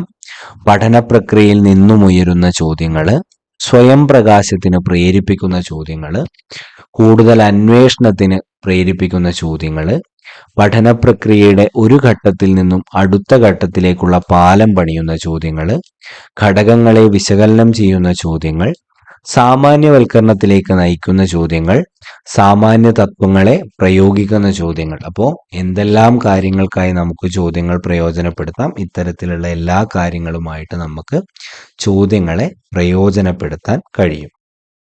ഇനി ചോദ്യങ്ങൾ ചോദിക്കുമ്പോൾ എന്തെല്ലാം കാര്യങ്ങൾ ശ്രദ്ധിക്കണം എന്നുള്ളതാണ്. തുറന്ന ചോദ്യങ്ങൾ ഉൾപ്പെടുത്തണം. തുറന്ന ചോദ്യങ്ങൾ എന്ന് പറഞ്ഞു കഴിഞ്ഞാൽ കറക്റ്റായിട്ട് സ്പെസിഫിക് ഒരു ഉത്തരമില്ലാത്ത, കുട്ടിക്ക് തൻ്റെ ഒരു മുൻ അനുഭവങ്ങളിൽ നിന്നും കുട്ടിയുടെ ചിന്തയിൽ നിന്നും ആൻസർ ചെയ്യാൻ പറ്റിയ ചോദ്യങ്ങളാണ് തുറന്ന ചോദ്യങ്ങൾ. ഈ ചോദ്യങ്ങൾ എന്ത് ചെയ്യണം? ചിന്തയ്ക്ക് പ്രാധാന്യമുള്ളവയാവണം. ചോദ്യത്തിന് ശേഷം പെട്ടെന്ന് ഉത്തരം പറയാനല്ല, കുട്ടികൾക്ക് ആലോചിക്കാൻ നമ്മൾ സമയം കൊടുക്കണം. ചോദ്യങ്ങൾ ഫീഡ്ബാക്കും കൈത്താങ്ങും നൽകുന്ന തരത്തിലുള്ള ചോദ്യങ്ങളായിരിക്കണം. പരസ്പരം ഗ്രൂപ്പിലും ചോദ്യങ്ങൾ ചർച്ച ചെയ്യാൻ വേണ്ടിയിട്ടുള്ള അവസരം നൽകണം. ചോദ്യങ്ങൾക്കുള്ള ഉത്തരങ്ങൾ എഴുതിയ ശേഷം വായിച്ച് അവതരിപ്പിക്കാൻ വേണ്ടി കഴിയണം. എസ് ഓർ നോ ചോദ്യങ്ങൾ എന്ത് ചെയ്യണം? കൃത്യമായിട്ട് ഒഴിവാക്കാൻ വേണ്ടിയിട്ട് ശ്രദ്ധിക്കണം. കാര്യം അത് ഉത്തരം പറഞ്ഞു കഴിഞ്ഞാൽ കുട്ടിയുടെ ഒരു ചിന്താശേഷി അവിടെ പ്രായോഗികമാവുന്നില്ല എന്നുള്ളതാണ് നമ്മൾ തിരിച്ചറിയേണ്ടത്. ഇനി അഞ്ചാമതായിട്ട് പോർട്ട്ഫോളിയോ എന്താണ് എന്നുള്ളത് നിങ്ങൾക്കറിയാം. ഒരു നിശ്ചിത കാലത്ത് കുട്ടികൾ ഏർപ്പെട്ട വ്യത്യസ്തമായ പഠന പ്രവർത്തനങ്ങളിൽ നിന്ന് രൂപപ്പെട്ട പഠിതാക്കളുടെ പഠന തെളിവുകളുടെ ശേഖരമാണ് പോർട്ട്ഫോളിയോ. ഒരു നിശ്ചിത കാലത്ത് കുട്ടികൾ ഏർപ്പെട്ടിട്ടുള്ള വ്യത്യസ്തമായിട്ടുള്ള പഠന പ്രവർത്തനങ്ങളിൽ നിന്ന് രൂപപ്പെട്ടിട്ടുള്ള പഠന തെളിവുകളുടെ ഒരു ശേഖരമായിട്ട് നമുക്ക് പോർട്ട്ഫോളിയോയിൽ കാണാം. മികച്ച പഠന തെളിവ് തിരഞ്ഞെടുക്കാനും അത് ആകർഷകമായി സൂക്ഷിക്കുന്നതും കുട്ടി തന്നെയായിരിക്കും. അപ്പോൾ ഈ ഒരു പഠന തെളിവ് തിരഞ്ഞെടുക്കുന്നതും അത് ആകർഷകമായി സൂചിപ്പിക്കുന്നതും ആരായിരിക്കും? കുട്ടി തന്നെയായിരിക്കും. എന്തു പഠിച്ചു, എങ്ങനെ പഠിച്ചു, എന്തൊക്കെ നിർമ്മിതികൾ കണ്ടെത്തി, എന്തൊക്കെ ശേഖരണങ്ങൾ കണ്ടെത്തി തുടങ്ങി കുട്ടിയുടെ സമഗ്ര വികാസത്തിന്റെ സൂചനയാണ് പോർട്ട്ഫോളിയോയിലൂടെ ലഭിക്കുന്നത്. കുട്ടി എന്തു പഠിച്ചിട്ടുണ്ട്, അത് കുട്ടി എങ്ങനെ പഠിച്ചിട്ടുണ്ട്, കുട്ടി ഏതൊക്കെ തരത്തിലുള്ള നിർമ്മിതികൾ നടത്തിയിട്ടുണ്ട്, എന്തൊക്കെ ശേഖരണങ്ങൾ നടത്തിയിട്ടുണ്ട് തുടങ്ങി കുട്ടിയുടെ സമഗ്ര വികാസത്തിന്റെ സൂചനയാണ് പോർട്ട്ഫോളിയോയിലൂടെ ലഭിക്കുന്നത്. ഇനി പോർട്ട്ഫോളിയോയിൽ എന്തെല്ലാം കാര്യങ്ങളുണ്ട് എന്നുള്ളത് നോക്കാം. പ്രശ്നപരിഹരണ കുറിപ്പുകൾ പോർട്ട്ഫോളിയോയിൽ ഉൾപ്പെടുത്താം. എൻ്റെ കണക്ക് പുസ്തകത്തിൽ നിന്ന് തിരഞ്ഞെടുക്കപ്പെട്ട ചില കാര്യങ്ങൾ പോർട്ട്ഫോളിയോയിൽ ഉൾപ്പെടുത്താം. കുട്ടികൾ രൂപീകരിച്ച പ്രശ്നങ്ങൾ, കുട്ടികൾ രൂപീകരിച്ച നിഗമനങ്ങൾ, കുട്ടികൾ രൂപീകരിച്ച സൂചകങ്ങൾ, ഗണിത പ്രൊജക്റ്റുകൾ, വർക്ക് ഷീറ്റുകൾ, പസിലുകൾ, ജാമിതീയ ചിത്രങ്ങൾ, ഗണിത കേളികൾ മുതലായവയുടെ ശേഖരങ്ങൾ, രൂപീകരിച്ച നിഗമനം പ്രകടിപ്പിക്കാൻ സ്വീകരിച്ച വിവിധ ഉപാധികൾ, സെമിനാർ റിപ്പോർട്ടുകൾ, കുട്ടികളുടെ സ്വയം വിലയിരുത്തൽ കുറിപ്പുകളൊക്കെ നമുക്ക് എന്ത് ചെയ്യാം? പോർട്ട്ഫോളിയോയിൽ ഉൾപ്പെടുത്താം. പ്രതികരണ പേജിന്റെ പ്രാധാന്യം. അപ്പൊ നമ്മളെ ടീച്ചിങ് മാനുവലിലെ ഏറ്റവും പ്രധാനപ്പെട്ട ഒരു ഭാഗമാണ് പ്രതികരണ പേജ്. ആ ഒരു പ്രതികരണ പേജിന്റെ പ്രാധാന്യത്തെ കുറിച്ചാണ് അടുത്തതായിട്ട് നമ്മൾ ചർച്ച ചെയ്യാൻ പോകുന്നത്. ടീച്ചിങ് മാനുവലിലെ വിലയിരുത്തൽ കോളത്തിൽ സൂക്ഷ്മതലത്തിൽ പ്രതികരണങ്ങൾ രേഖപ്പെടുത്തേണ്ടതുണ്ട്. അപ്പൊ വിലയിരുത്തലിൽ നമ്മൾ സൂക്ഷ്മതലത്തിലായിരിക്കണം പ്രതികരണങ്ങൾ രൂപപ്പെടുത്തേണ്ടത്. പഠന നേട്ടങ്ങൾ കൈവരിച്ച പഠിതാക്കൾ ആരൊക്കെയാണ് എന്ന് അതിൽ ഉൾപ്പെടണം. പഠിതാക്കളുടെ പഠന നിലവാരത്തെക്കുറിച്ചുള്ള ഗുണാത്മക കുറിപ്പുകൾ ഉൾപ്പെടണം.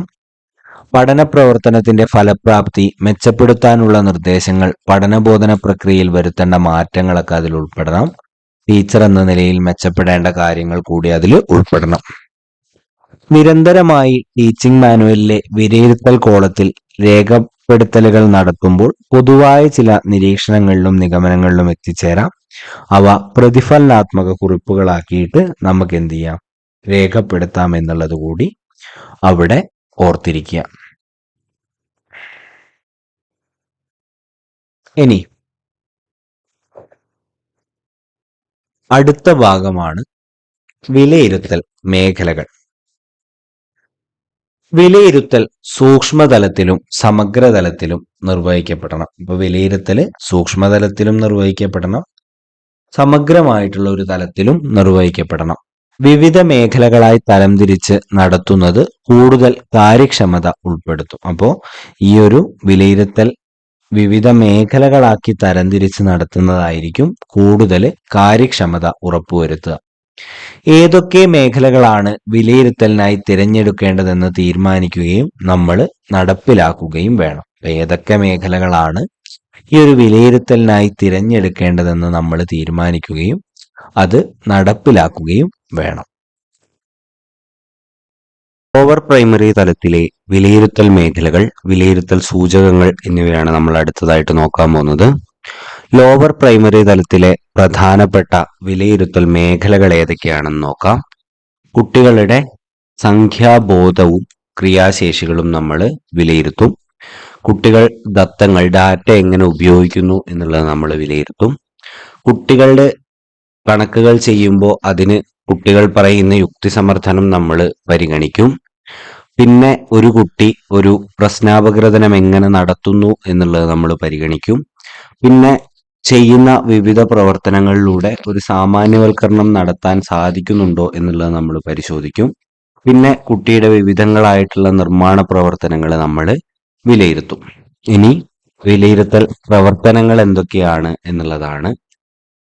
ഏത് മേഖലയാണോ വിലയിരുത്തേണ്ടത് ആ പഠന പ്രവർത്തനങ്ങളുടെ സ്വഭാവങ്ങൾ ഉൾക്കൊള്ളുന്ന ഉചിതമായ വിലയിരുത്തൽ പ്രവർത്തനങ്ങൾ തയ്യാറാക്കേണ്ടതുണ്ട്. അപ്പൊ നമ്മൾ ഏതെങ്കിലും ഒരു മേഖലയായിരിക്കും ആദ്യമായിട്ട് വിലയിരുത്തുക.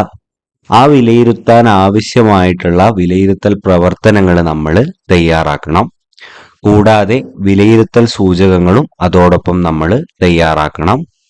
പഠന പ്രവർത്തനങ്ങൾ ക്ലാസ്സിൽ വിനിമയം ചെയ്യുന്ന അതേ അന്തരീക്ഷം ഒരുക്കിക്കൊണ്ട് തന്നെ വിലയിരുത്തൽ പ്രവർത്തനം നടത്തുന്നത് കുട്ടികളുടെ ആത്മവിശ്വാസം വർദ്ധിപ്പിക്കും. അപ്പോൾ നമ്മൾ പഠന പ്രവർത്തനങ്ങൾ ക്ലാസ്സിൽ എങ്ങനെയാണോ വിനിമയം ചെയ്യുന്നത് അതേ അന്തരീക്ഷം ഒരുക്കിക്കൊണ്ട് തന്നെ വിലയിരുത്തൽ പ്രവർത്തനം നടത്തുന്നത് കുട്ടികളുടെ ആത്മവിശ്വാസം വർദ്ധിപ്പിക്കാൻ കാരണമാകും എന്നുള്ളത് ഓർത്തിരിക്കുക. ഇനി അടുത്തതായിട്ടുള്ളത് വിലയിരുത്തൽ സൂചകങ്ങളാണ്. കൃത്യമായ സൂചകങ്ങൾ ഉപയോഗിച്ച് വിലയിരുത്തുമ്പോഴാണ് വിലയിരുത്തൽ കൂടുതൽ ശാസ്ത്രീയമാവുന്നത്. അപ്പൊ നമ്മൾ ഒരു കാര്യം വിലയിരുത്തുമ്പോൾ അതിനു വേണ്ടിയിട്ട് കൃത്യമായിട്ടുള്ള സൂചകങ്ങൾ ഉപയോഗിക്കണം. ഇത് കൂടുതൽ കൃത്യത ഉറപ്പുവരുത്തുകയും ചെയ്യും. അപ്പം നമ്മൾ സൂചകങ്ങളിലൂടെ ഒരു റിസൾട്ട് നോക്കുകയാണെങ്കിൽ, ഒന്നിനെ വിലയിരുത്തുകയാണെങ്കിൽ അതിന് കൂടുതലായിട്ടുള്ള കൃത്യത ഉറപ്പുവരുത്താൻ വേണ്ടിയിട്ട് നമുക്ക് കഴിയും. വിലയിരുത്തൽ പ്രവർത്തനത്തിന്റെ സ്വഭാവം അനുസരിച്ച് അനുയോജ്യമായിട്ടുള്ള സൂചകങ്ങൾ എന്ത് ചെയ്യണം, നമ്മൾ തയ്യാറാക്കേണ്ടതുണ്ട്. ഉദാഹരണമായി ക്രിയാശേഷി എന്ന മേഖല വിലയിരുത്തുന്നതിനായിട്ട് താഴെ നൽകിയിട്ടുള്ള ഒരു വിലയിരുത്തൽ പ്രവർത്തനം നമുക്ക് നോക്കാം. വേഗം ഒന്ന് പറഞ്ഞു പോകുന്നേ ഉള്ളൂ.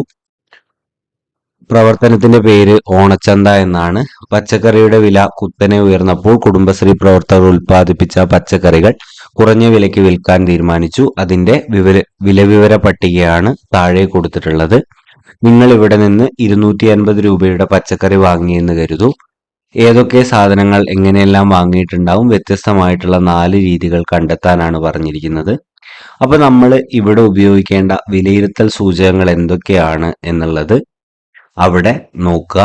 പച്ചക്കറിയുടെ വിലകൾ 250 രൂപയ്ക്ക് തുല്യമായിട്ടാണ് എഴുതിയിരിക്കുന്നത്. അത് വ്യത്യസ്ത രീതിയിൽ എഴുതിയിട്ടുണ്ട്. പിന്നെ വ്യത്യസ്തമായ ക്രിയാരീതികൾ ഇവിടെ ഉപയോഗപ്പെടുത്തുന്നു. ഇത്രയും കാര്യങ്ങൾ നമുക്ക് ഒരു വിലയിരുത്തൽ സൂചകങ്ങളായിട്ട് ഇവിടെ പരിഗണിക്കാം. ഇനി അടുത്തതായിട്ട് നമ്മൾ ഒരു വിലയിരുത്തൽ പ്രവർത്തനങ്ങൾ തയ്യാറാക്കുമ്പോൾ ശ്രദ്ധിക്കേണ്ട കാര്യങ്ങളെ കുറിച്ചാണ് നോക്കാൻ പോകുന്നത്.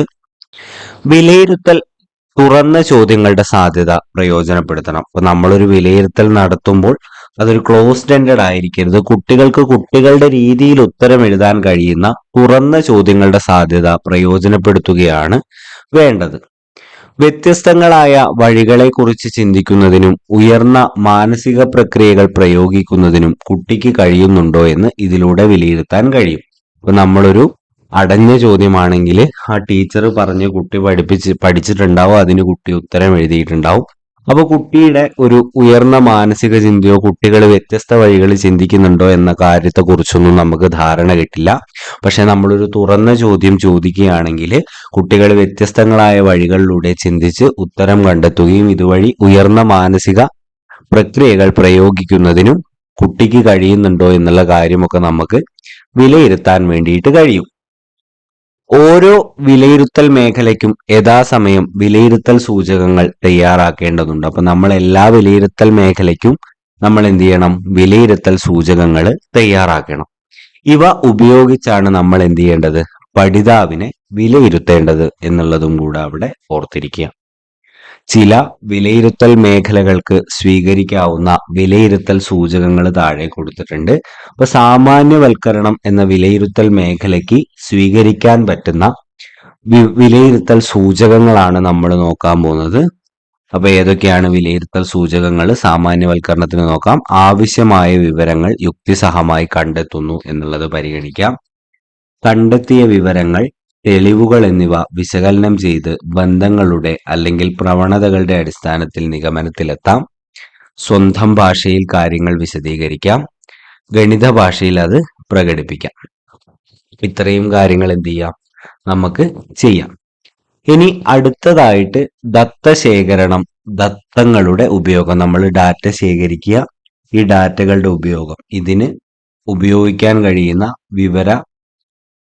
വിലയിരുത്തൽ സൂചകങ്ങൾ എന്തൊക്കെയാണെന്ന് നോക്കാം. വിവരങ്ങൾ ശേഖരിക്കുന്നു, വിവരങ്ങളെ ലക്ഷ്യത്തിന് അനുയോജ്യമായ രീതിയിൽ തരംതിരിച്ചു പട്ടികപ്പെടുത്തുന്നു, വിവരങ്ങൾ തമ്മിലുള്ള പരസ്പര ബന്ധം, വൈരുദ്ധ്യം എന്നിവ കണ്ടെത്തുന്നു, ആവശ്യമായ പുതിയ ദത്തങ്ങൾ ശേഖരിക്കുന്നു എന്നിവയൊക്കെ ദത്തശേഖരണം, ദത്തങ്ങളുടെ ഉപയോഗവുമായിട്ട് ബന്ധപ്പെട്ടിട്ടുള്ള വിലയിരുത്തൽ സൂചകങ്ങളായിട്ട് നമുക്ക് ഉപയോഗിക്കാം.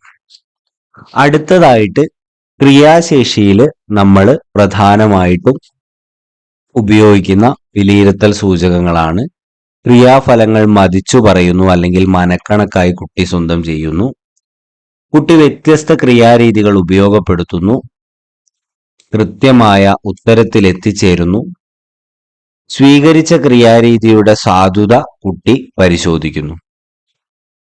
ഇനി അടുത്തതായിട്ട് നിർമ്മാണമാണ്. അപ്പൊ നിർമ്മാണത്തിൽ ഉപയോഗിക്കാൻ കഴിയുന്ന വ്യത്യസ്തങ്ങളായിട്ടുള്ള വിലയിരുത്തൽ സൂചകങ്ങൾ നമുക്കൊന്ന് നോക്കാം. ഏകദേശ മാതൃക രൂപീകരിക്കുന്നു, അനുയോജ്യമായ വഴി കണ്ടെത്തുന്നു, ഉപകരണം കണ്ടെത്തുന്നു, കൃത്യത, സൂക്ഷ്മത എന്നിവ പാലിച്ച് നിർമ്മിതി പൂർത്തിയാക്കുന്നു, ഉൽപ്പന്നത്തിന്റെ ഭംഗി സ്വന്തം വിലയിരുത്തുന്നു, അത് മെച്ചപ്പെടുത്തുന്നു. വിലയിരുത്തൽ പ്രവർത്തനങ്ങൾക്കനുസരിച്ച് കൂടുതൽ സൂക്ഷ്മതലത്തിൽ വിലയിരുത്തൽ സൂചകങ്ങൾ തയ്യാറാക്കിയാൽ വിലയിരുത്തലിന് കൂടുതൽ കൃത്യത ഉറപ്പുവരുത്താൻ കഴിയും. അപ്പൊ നമ്മളെ വിലയിരുത്തൽ പ്രവർത്തനങ്ങൾക്കനുസരിച്ചുകൊണ്ട് കൂടുതൽ സൂക്ഷ്മതലത്തില് വിലയിരുത്തൽ സൂചകങ്ങൾ നമ്മൾ തയ്യാറാക്കിയിട്ടുണ്ടെങ്കിൽ ഈ വിലയിരുത്തലിന് നമുക്ക് എന്ത് ചെയ്യാൻ പറ്റും? കൂടുതൽ കൃത്യത ഉറപ്പു വരുത്താൻ കഴിയുമെന്നുള്ളത് കൂടെ അവിടെ ഓർത്തിരിക്കുക. ഇനി അസൈൻമെന്റ് പറഞ്ഞിട്ടുണ്ട്, അത് നിങ്ങൾ ചെയ്തിട്ടുണ്ടാവും. അടുത്തതായിട്ട് നമ്മൾ നോക്കാൻ പോകുന്നത് പഠന പുരോഗതി രേഖയെക്കുറിച്ചാണ്. ഓരോ കുട്ടിയുടെയും പഠനത്തെ സംബന്ധിച്ച് വിലയിരുത്തൽ നടത്തി രേഖപ്പെടുത്തുന്നതിനായിട്ട് പഠന പുരോഗതി രേഖ ഉപയോഗിക്കാം. അപ്പോൾ നമുക്ക് ഓരോ കുട്ടിയുടെയും പഠനത്തെ സംബന്ധിച്ച് വിലയിരുത്തലൊക്കെ നടത്തിക്കൊണ്ട് അത് രേഖപ്പെടുത്തുന്നതിനായിട്ടാണ് നമ്മൾ പഠന പുരോഗതി രേഖ ഉപയോഗിക്കുക.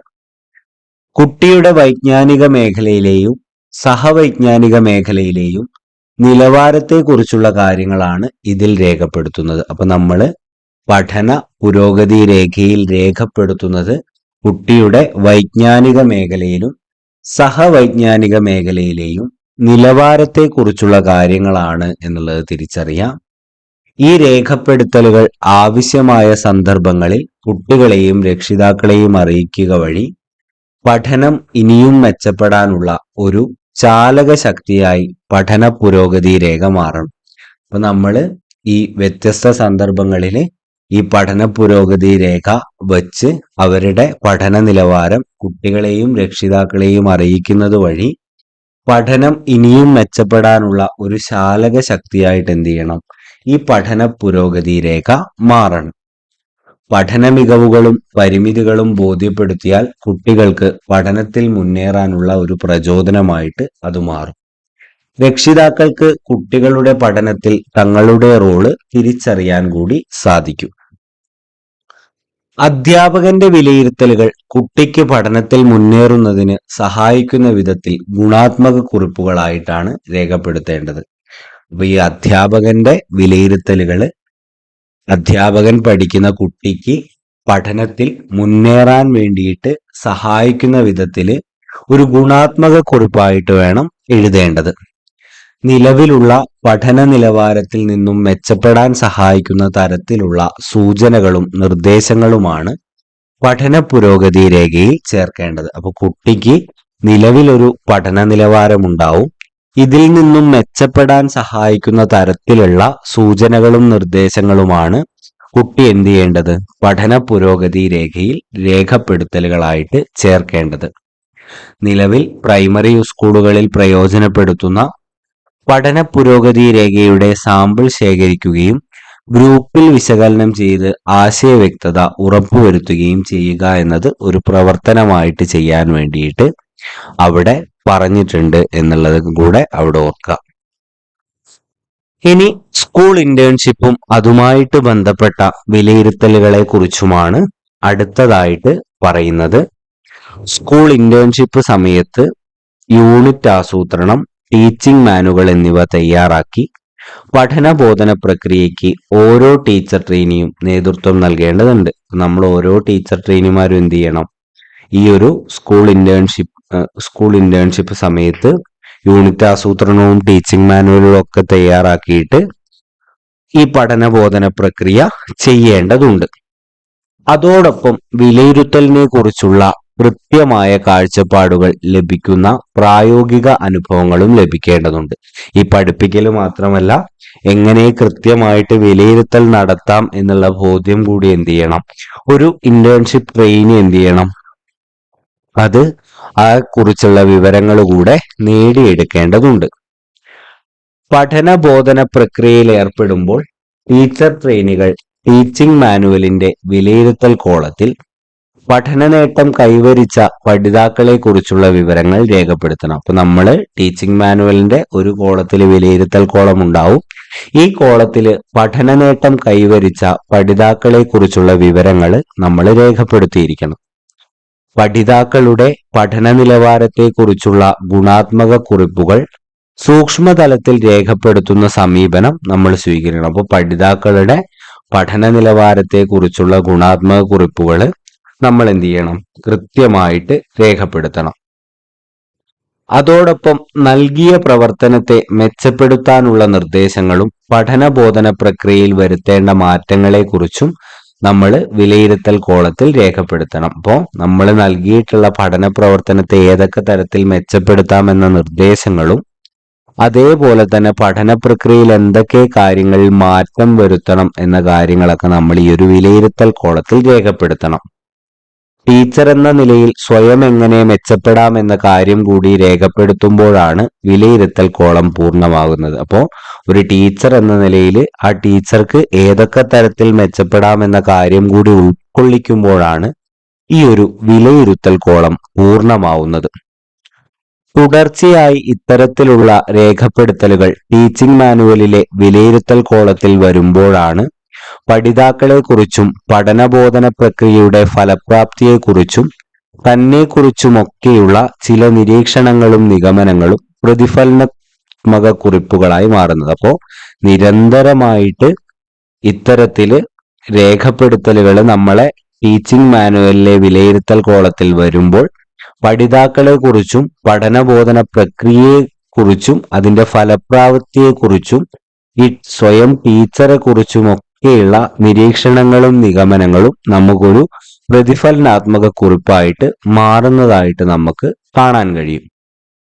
ഒരു യൂണിറ്റ് വിനിമയം ചെയ്തതിന് ശേഷം പഠനത്തെ വിലയിരുത്തൽ എന്ന തലം പരിഗണിച്ചുകൊണ്ട് ഒരു യൂണിറ്റ് ടെസ്റ്റ് നടത്തി നേരനുഭവം ടീച്ചർ ട്രെയിനികൾക്ക് ലഭിക്കേണ്ടതുണ്ട്. അപ്പോൾ ഒരു യൂണിറ്റ് എടുത്തു കഴിഞ്ഞതിന് ശേഷം ആ ഒരു യൂണിറ്റിന്റെ വിലയിരുത്തൽ നടത്താൻ വേണ്ടിയിട്ട് ഒരു യൂണിറ്റ് ടെസ്റ്റ് നടത്തി അതിന്റെ ആ ഒരു വിലയിരുത്തലിന്റെ നേരനുഭവം ടീച്ചർ ട്രെയിനികൾക്ക് ലഭിക്കേണ്ടതുണ്ട്.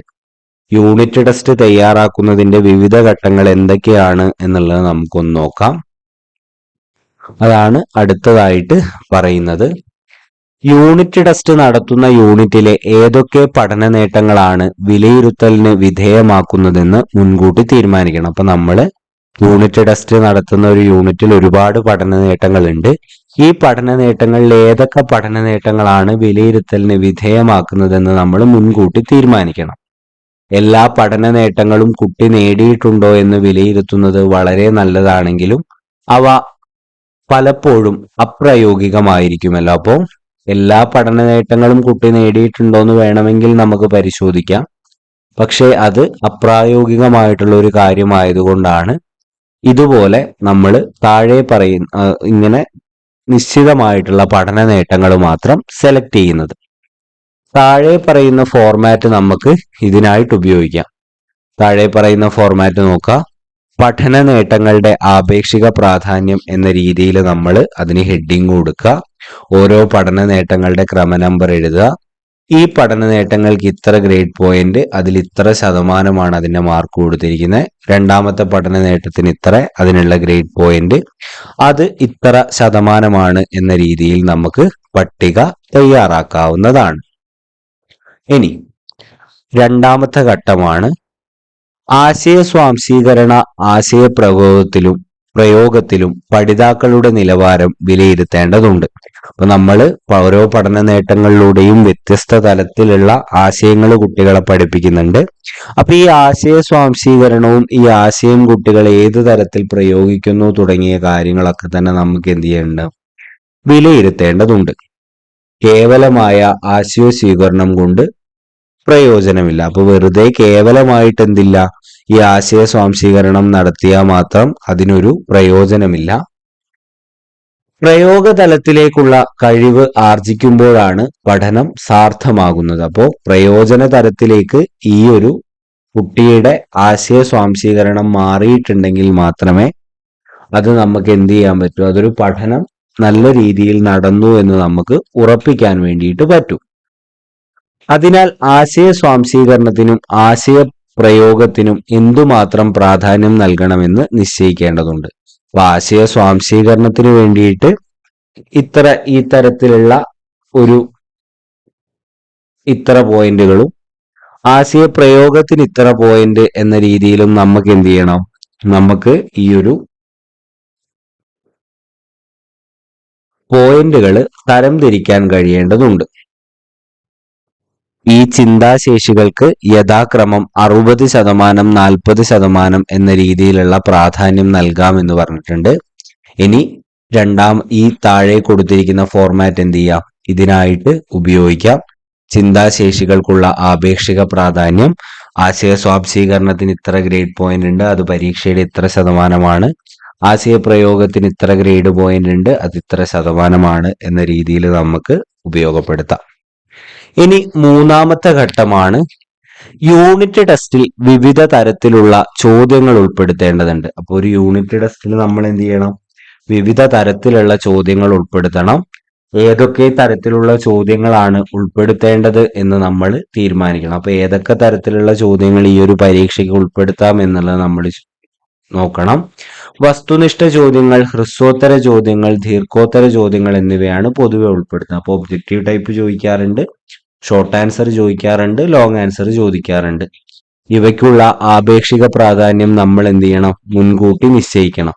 ഇതിനായിട്ട് നമുക്ക് താഴെ പറയുന്ന ഈ ഒരു ഫോർമാറ്റ് ഉപയോഗിക്കാം. അപ്പോൾ വസ്തുനിഷ്ഠ ചോദ്യങ്ങൾക്ക് ഇത്ര ഗ്രേഡ് പോയിന്റ് ഇത്ര ശതമാനം, ഹ്രസ്വോത്തര ചോദ്യങ്ങൾക്ക് ഇത്ര ഗ്രേഡ് പോയിന്റ് ഇത്ര ശതമാനം, ദീർഘോത്തര ചോദ്യങ്ങൾക്ക് ഇത്ര ഗ്രേഡ് പോയിന്റ് ഇത്ര ശതമാനം എന്ന രീതിയിൽ എന്ത് ചെയ്യാം, ഇത് തരംതിരിക്കാം എന്നുള്ളത് അവിടെ ഓർത്തു വെക്കുക. ഇനി നാലാമത്തെ ഘട്ടം, പഠന നിലവാരത്തിന്റെ അടിസ്ഥാനത്തിൽ പഠിതാക്കളെ വിവേചിച്ചറിയാനും യൂണിറ്റ് ടെസ്റ്റിലൂടെ സാധിക്കണം. അപ്പൊ നമ്മുടെ ഈ ഒരു പഠന നിലവാരത്തിന്റെ അടിസ്ഥാനത്തിൽ ഓരോ പഠിതാക്കളെയും വിവേചിച്ചറിയാൻ വേണ്ടിയിട്ട് നമുക്ക് ഈ ഒരു യൂണിറ്റ് ടെസ്റ്റിലൂടെ സാധിക്കണം. അതിനാൽ വ്യത്യസ്ത കാഠിന്യ നിലവാരത്തിലുള്ള ചോദ്യങ്ങൾ യൂണിറ്റിൽ ഉൾപ്പെടുത്തണം. അപ്പൊ വ്യത്യസ്ത കാഠിന്യം നിലവാരത്തിലുള്ള ചോദ്യങ്ങൾ എന്ത് ചെയ്യണം, നമുക്ക് ഈ ഒരു യൂണിറ്റ് ടെസ്റ്റിൽ ഉൾപ്പെടുത്താൻ കഴിയണം. അതായത് ചോദ്യങ്ങളുടെ കാഠിന്യ നിലവാരത്തിന്റെ ആപേക്ഷിക പ്രാധാന്യം മുൻകൂട്ടി തീരുമാനിച്ചാൽ മാത്രമേ പഠിതാക്കളെ പഠന നിലവാരത്തിന്റെ അടിസ്ഥാനത്തിൽ വിവേചിക്കാൻ സഹായിക്കുന്ന വിധത്തിൽ യൂണിറ്റ് ടെസ്റ്റ് മാറുകയുള്ളൂ. അപ്പോൾ നമ്മൾ ഈ ഒരു ചോദ്യങ്ങളുടെ കാഠിന്യ നിലവാരത്തിന്റെ ആപേക്ഷിക പ്രാധാന്യം മുൻകൂട്ടി തീരുമാനിച്ചു കഴിഞ്ഞാൽ മാത്രമേ പഠിതാക്കളെ പഠന നിലവാരത്തിന്റെ അടിസ്ഥാനത്തിൽ വിവേചിച്ചറിയാൻ സഹായിക്കുന്ന വിധത്തിൽ യൂണിറ്റ് ടെസ്റ്റ് മാറാൻ വേണ്ടി കഴിയും. അതിനായിട്ട് നമുക്ക് എന്ത് ചെയ്യാം, ഈ താഴെ പറയുന്ന ഒരു ഫോർമാറ്റ് ഉപയോഗിക്കാം. ചോദ്യ കാഠിന്യത്തിന്റെ ആപേക്ഷിക പ്രാധാന്യം, ലളിതമായ ചോദ്യങ്ങൾ, ശരാശരി ചോദ്യങ്ങൾ, കഠിനമായ ചോദ്യങ്ങൾ എന്ന നിലയിൽ തിരിക്കാം. അതിന് ഗ്രേഡ് പോയിന്റും ശതമാനവും കൊടുക്കുക എന്നുള്ളത് അവിടെ ഓർത്തിരിക്കുക. ഇനി മേൽ സൂചിപ്പിച്ച 4 പട്ടികയിലെയും വിവരങ്ങൾ ഉൾപ്പെടുത്തി ഒരു ചോദ്യ രൂപരേഖ ബ്ലൂ പ്രിന്റ് തയ്യാറാക്കുന്നത് കൂടുതൽ ഫലപ്രദമായിരിക്കും. ഇതിനായി താഴെ കൊടുത്തിരിക്കുന്ന ഫോർമാറ്റ് ഉപയോഗിക്കാം. അപ്പോൾ നമുക്ക് എന്ത് ചെയ്യാം, മേൽ സൂചിപ്പിച്ച 4 പട്ടികയിലെയും വിവരങ്ങൾ ഉൾപ്പെടുത്തിയിട്ട് ഒരു ബ്ലൂ പ്രിന്റ് അല്ലെങ്കിൽ ചോദ്യ രൂപരേഖ തയ്യാറാക്കണം. അങ്ങനെ ചോദ്യ രൂപരേഖ തയ്യാറാക്കിയിട്ട് താഴെ കൊടുത്തിരിക്കുന്ന ഫോർമാറ്റ്, ഓരോ പഠന നേട്ടങ്ങൾ നമ്മൾ ഇവിടെ താഴെയായിട്ട് എഴുതും. ഈ പഠന നേട്ടത്തിലെ വസ്തുനിഷ്ഠ ചോദ്യം, ഹ്രസ്വോത്തര ചോദ്യം, ദീർഘോത്തര ചോദ്യം, അത് ശരാശരിയാണോ, കഠിനമാണോ, ലളിതമാണോ എന്നുള്ളതും കൂടെ മാർക്ക് ചെയ്തിട്ട് ഇവിടെ ആകെ സ്കോറും കൊടുത്തിട്ട് നമ്മൾ ഒരു ബ്ലൂ പ്രിന്റ് തയ്യാറാക്കും. അപ്പൊ നമുക്ക് ഇവിടെ 2 ഭാഗത്തും കൂട്ടിയാൽ കിട്ടുന്ന മാർക്ക് എങ്ങനെയായിരിക്കണം, സെയിം ആയിരിക്കണം. അത് കൃത്യമായിട്ട് അടയാളപ്പെടുത്തിയാൽ മാത്രമേ അങ്ങനെ കിട്ടൂ. സ്കോർ രേഖപ്പെടുത്തുമ്പോൾ ബ്രാക്കറ്റ് ഉപയോഗിച്ച് സ്കോറിനോടൊപ്പം ചോദ്യങ്ങളുടെ എണ്ണവും നമുക്ക് രേഖപ്പെടുത്താം എന്നുള്ള കാര്യം കൂടെ അവിടെ ഓർത്തിരിക്കുക. ഇത്ര ചോദ്യങ്ങളുണ്ട്, അതിന് ഇത്ര സ്കോറാണ് എന്ന തരത്തിൽ.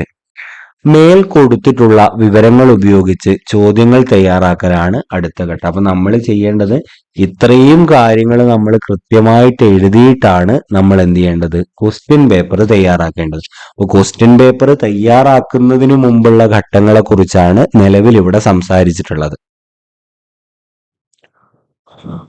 ക്ലാസ്, സമയം, സ്കോറ്, വിഷയം, പൊതുനിർദ്ദേശങ്ങൾ എന്നിവ ഉൾപ്പെടുത്തി ലളിതമായ ഭാഷയിൽ വേണം നമ്മൾ എന്ത് ചെയ്യാൻ, ഈ ഒരു ചോദ്യ പേപ്പർ തയ്യാറാക്കാൻ. ചോദ്യങ്ങളുടെ ഉത്തര സൂചിക തയ്യാറാക്കലാണ് അടുത്ത ഘട്ടം. അപ്പൊ ചോദ്യങ്ങൾ തയ്യാറാക്കി കഴിഞ്ഞാൽ അതിനുള്ള ഉത്തര സൂചിക നമ്മൾ തയ്യാറാക്കണം.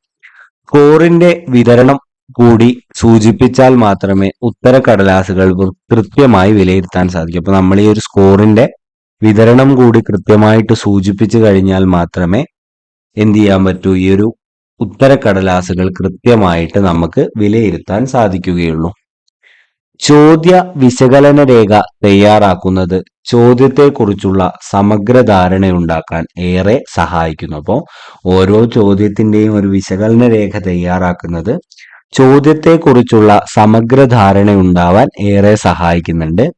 താഴെ കൊടുത്തിട്ടുള്ള ഫോർമാറ്റ് ഇതിനായിട്ട് ഉപയോഗിക്കാം.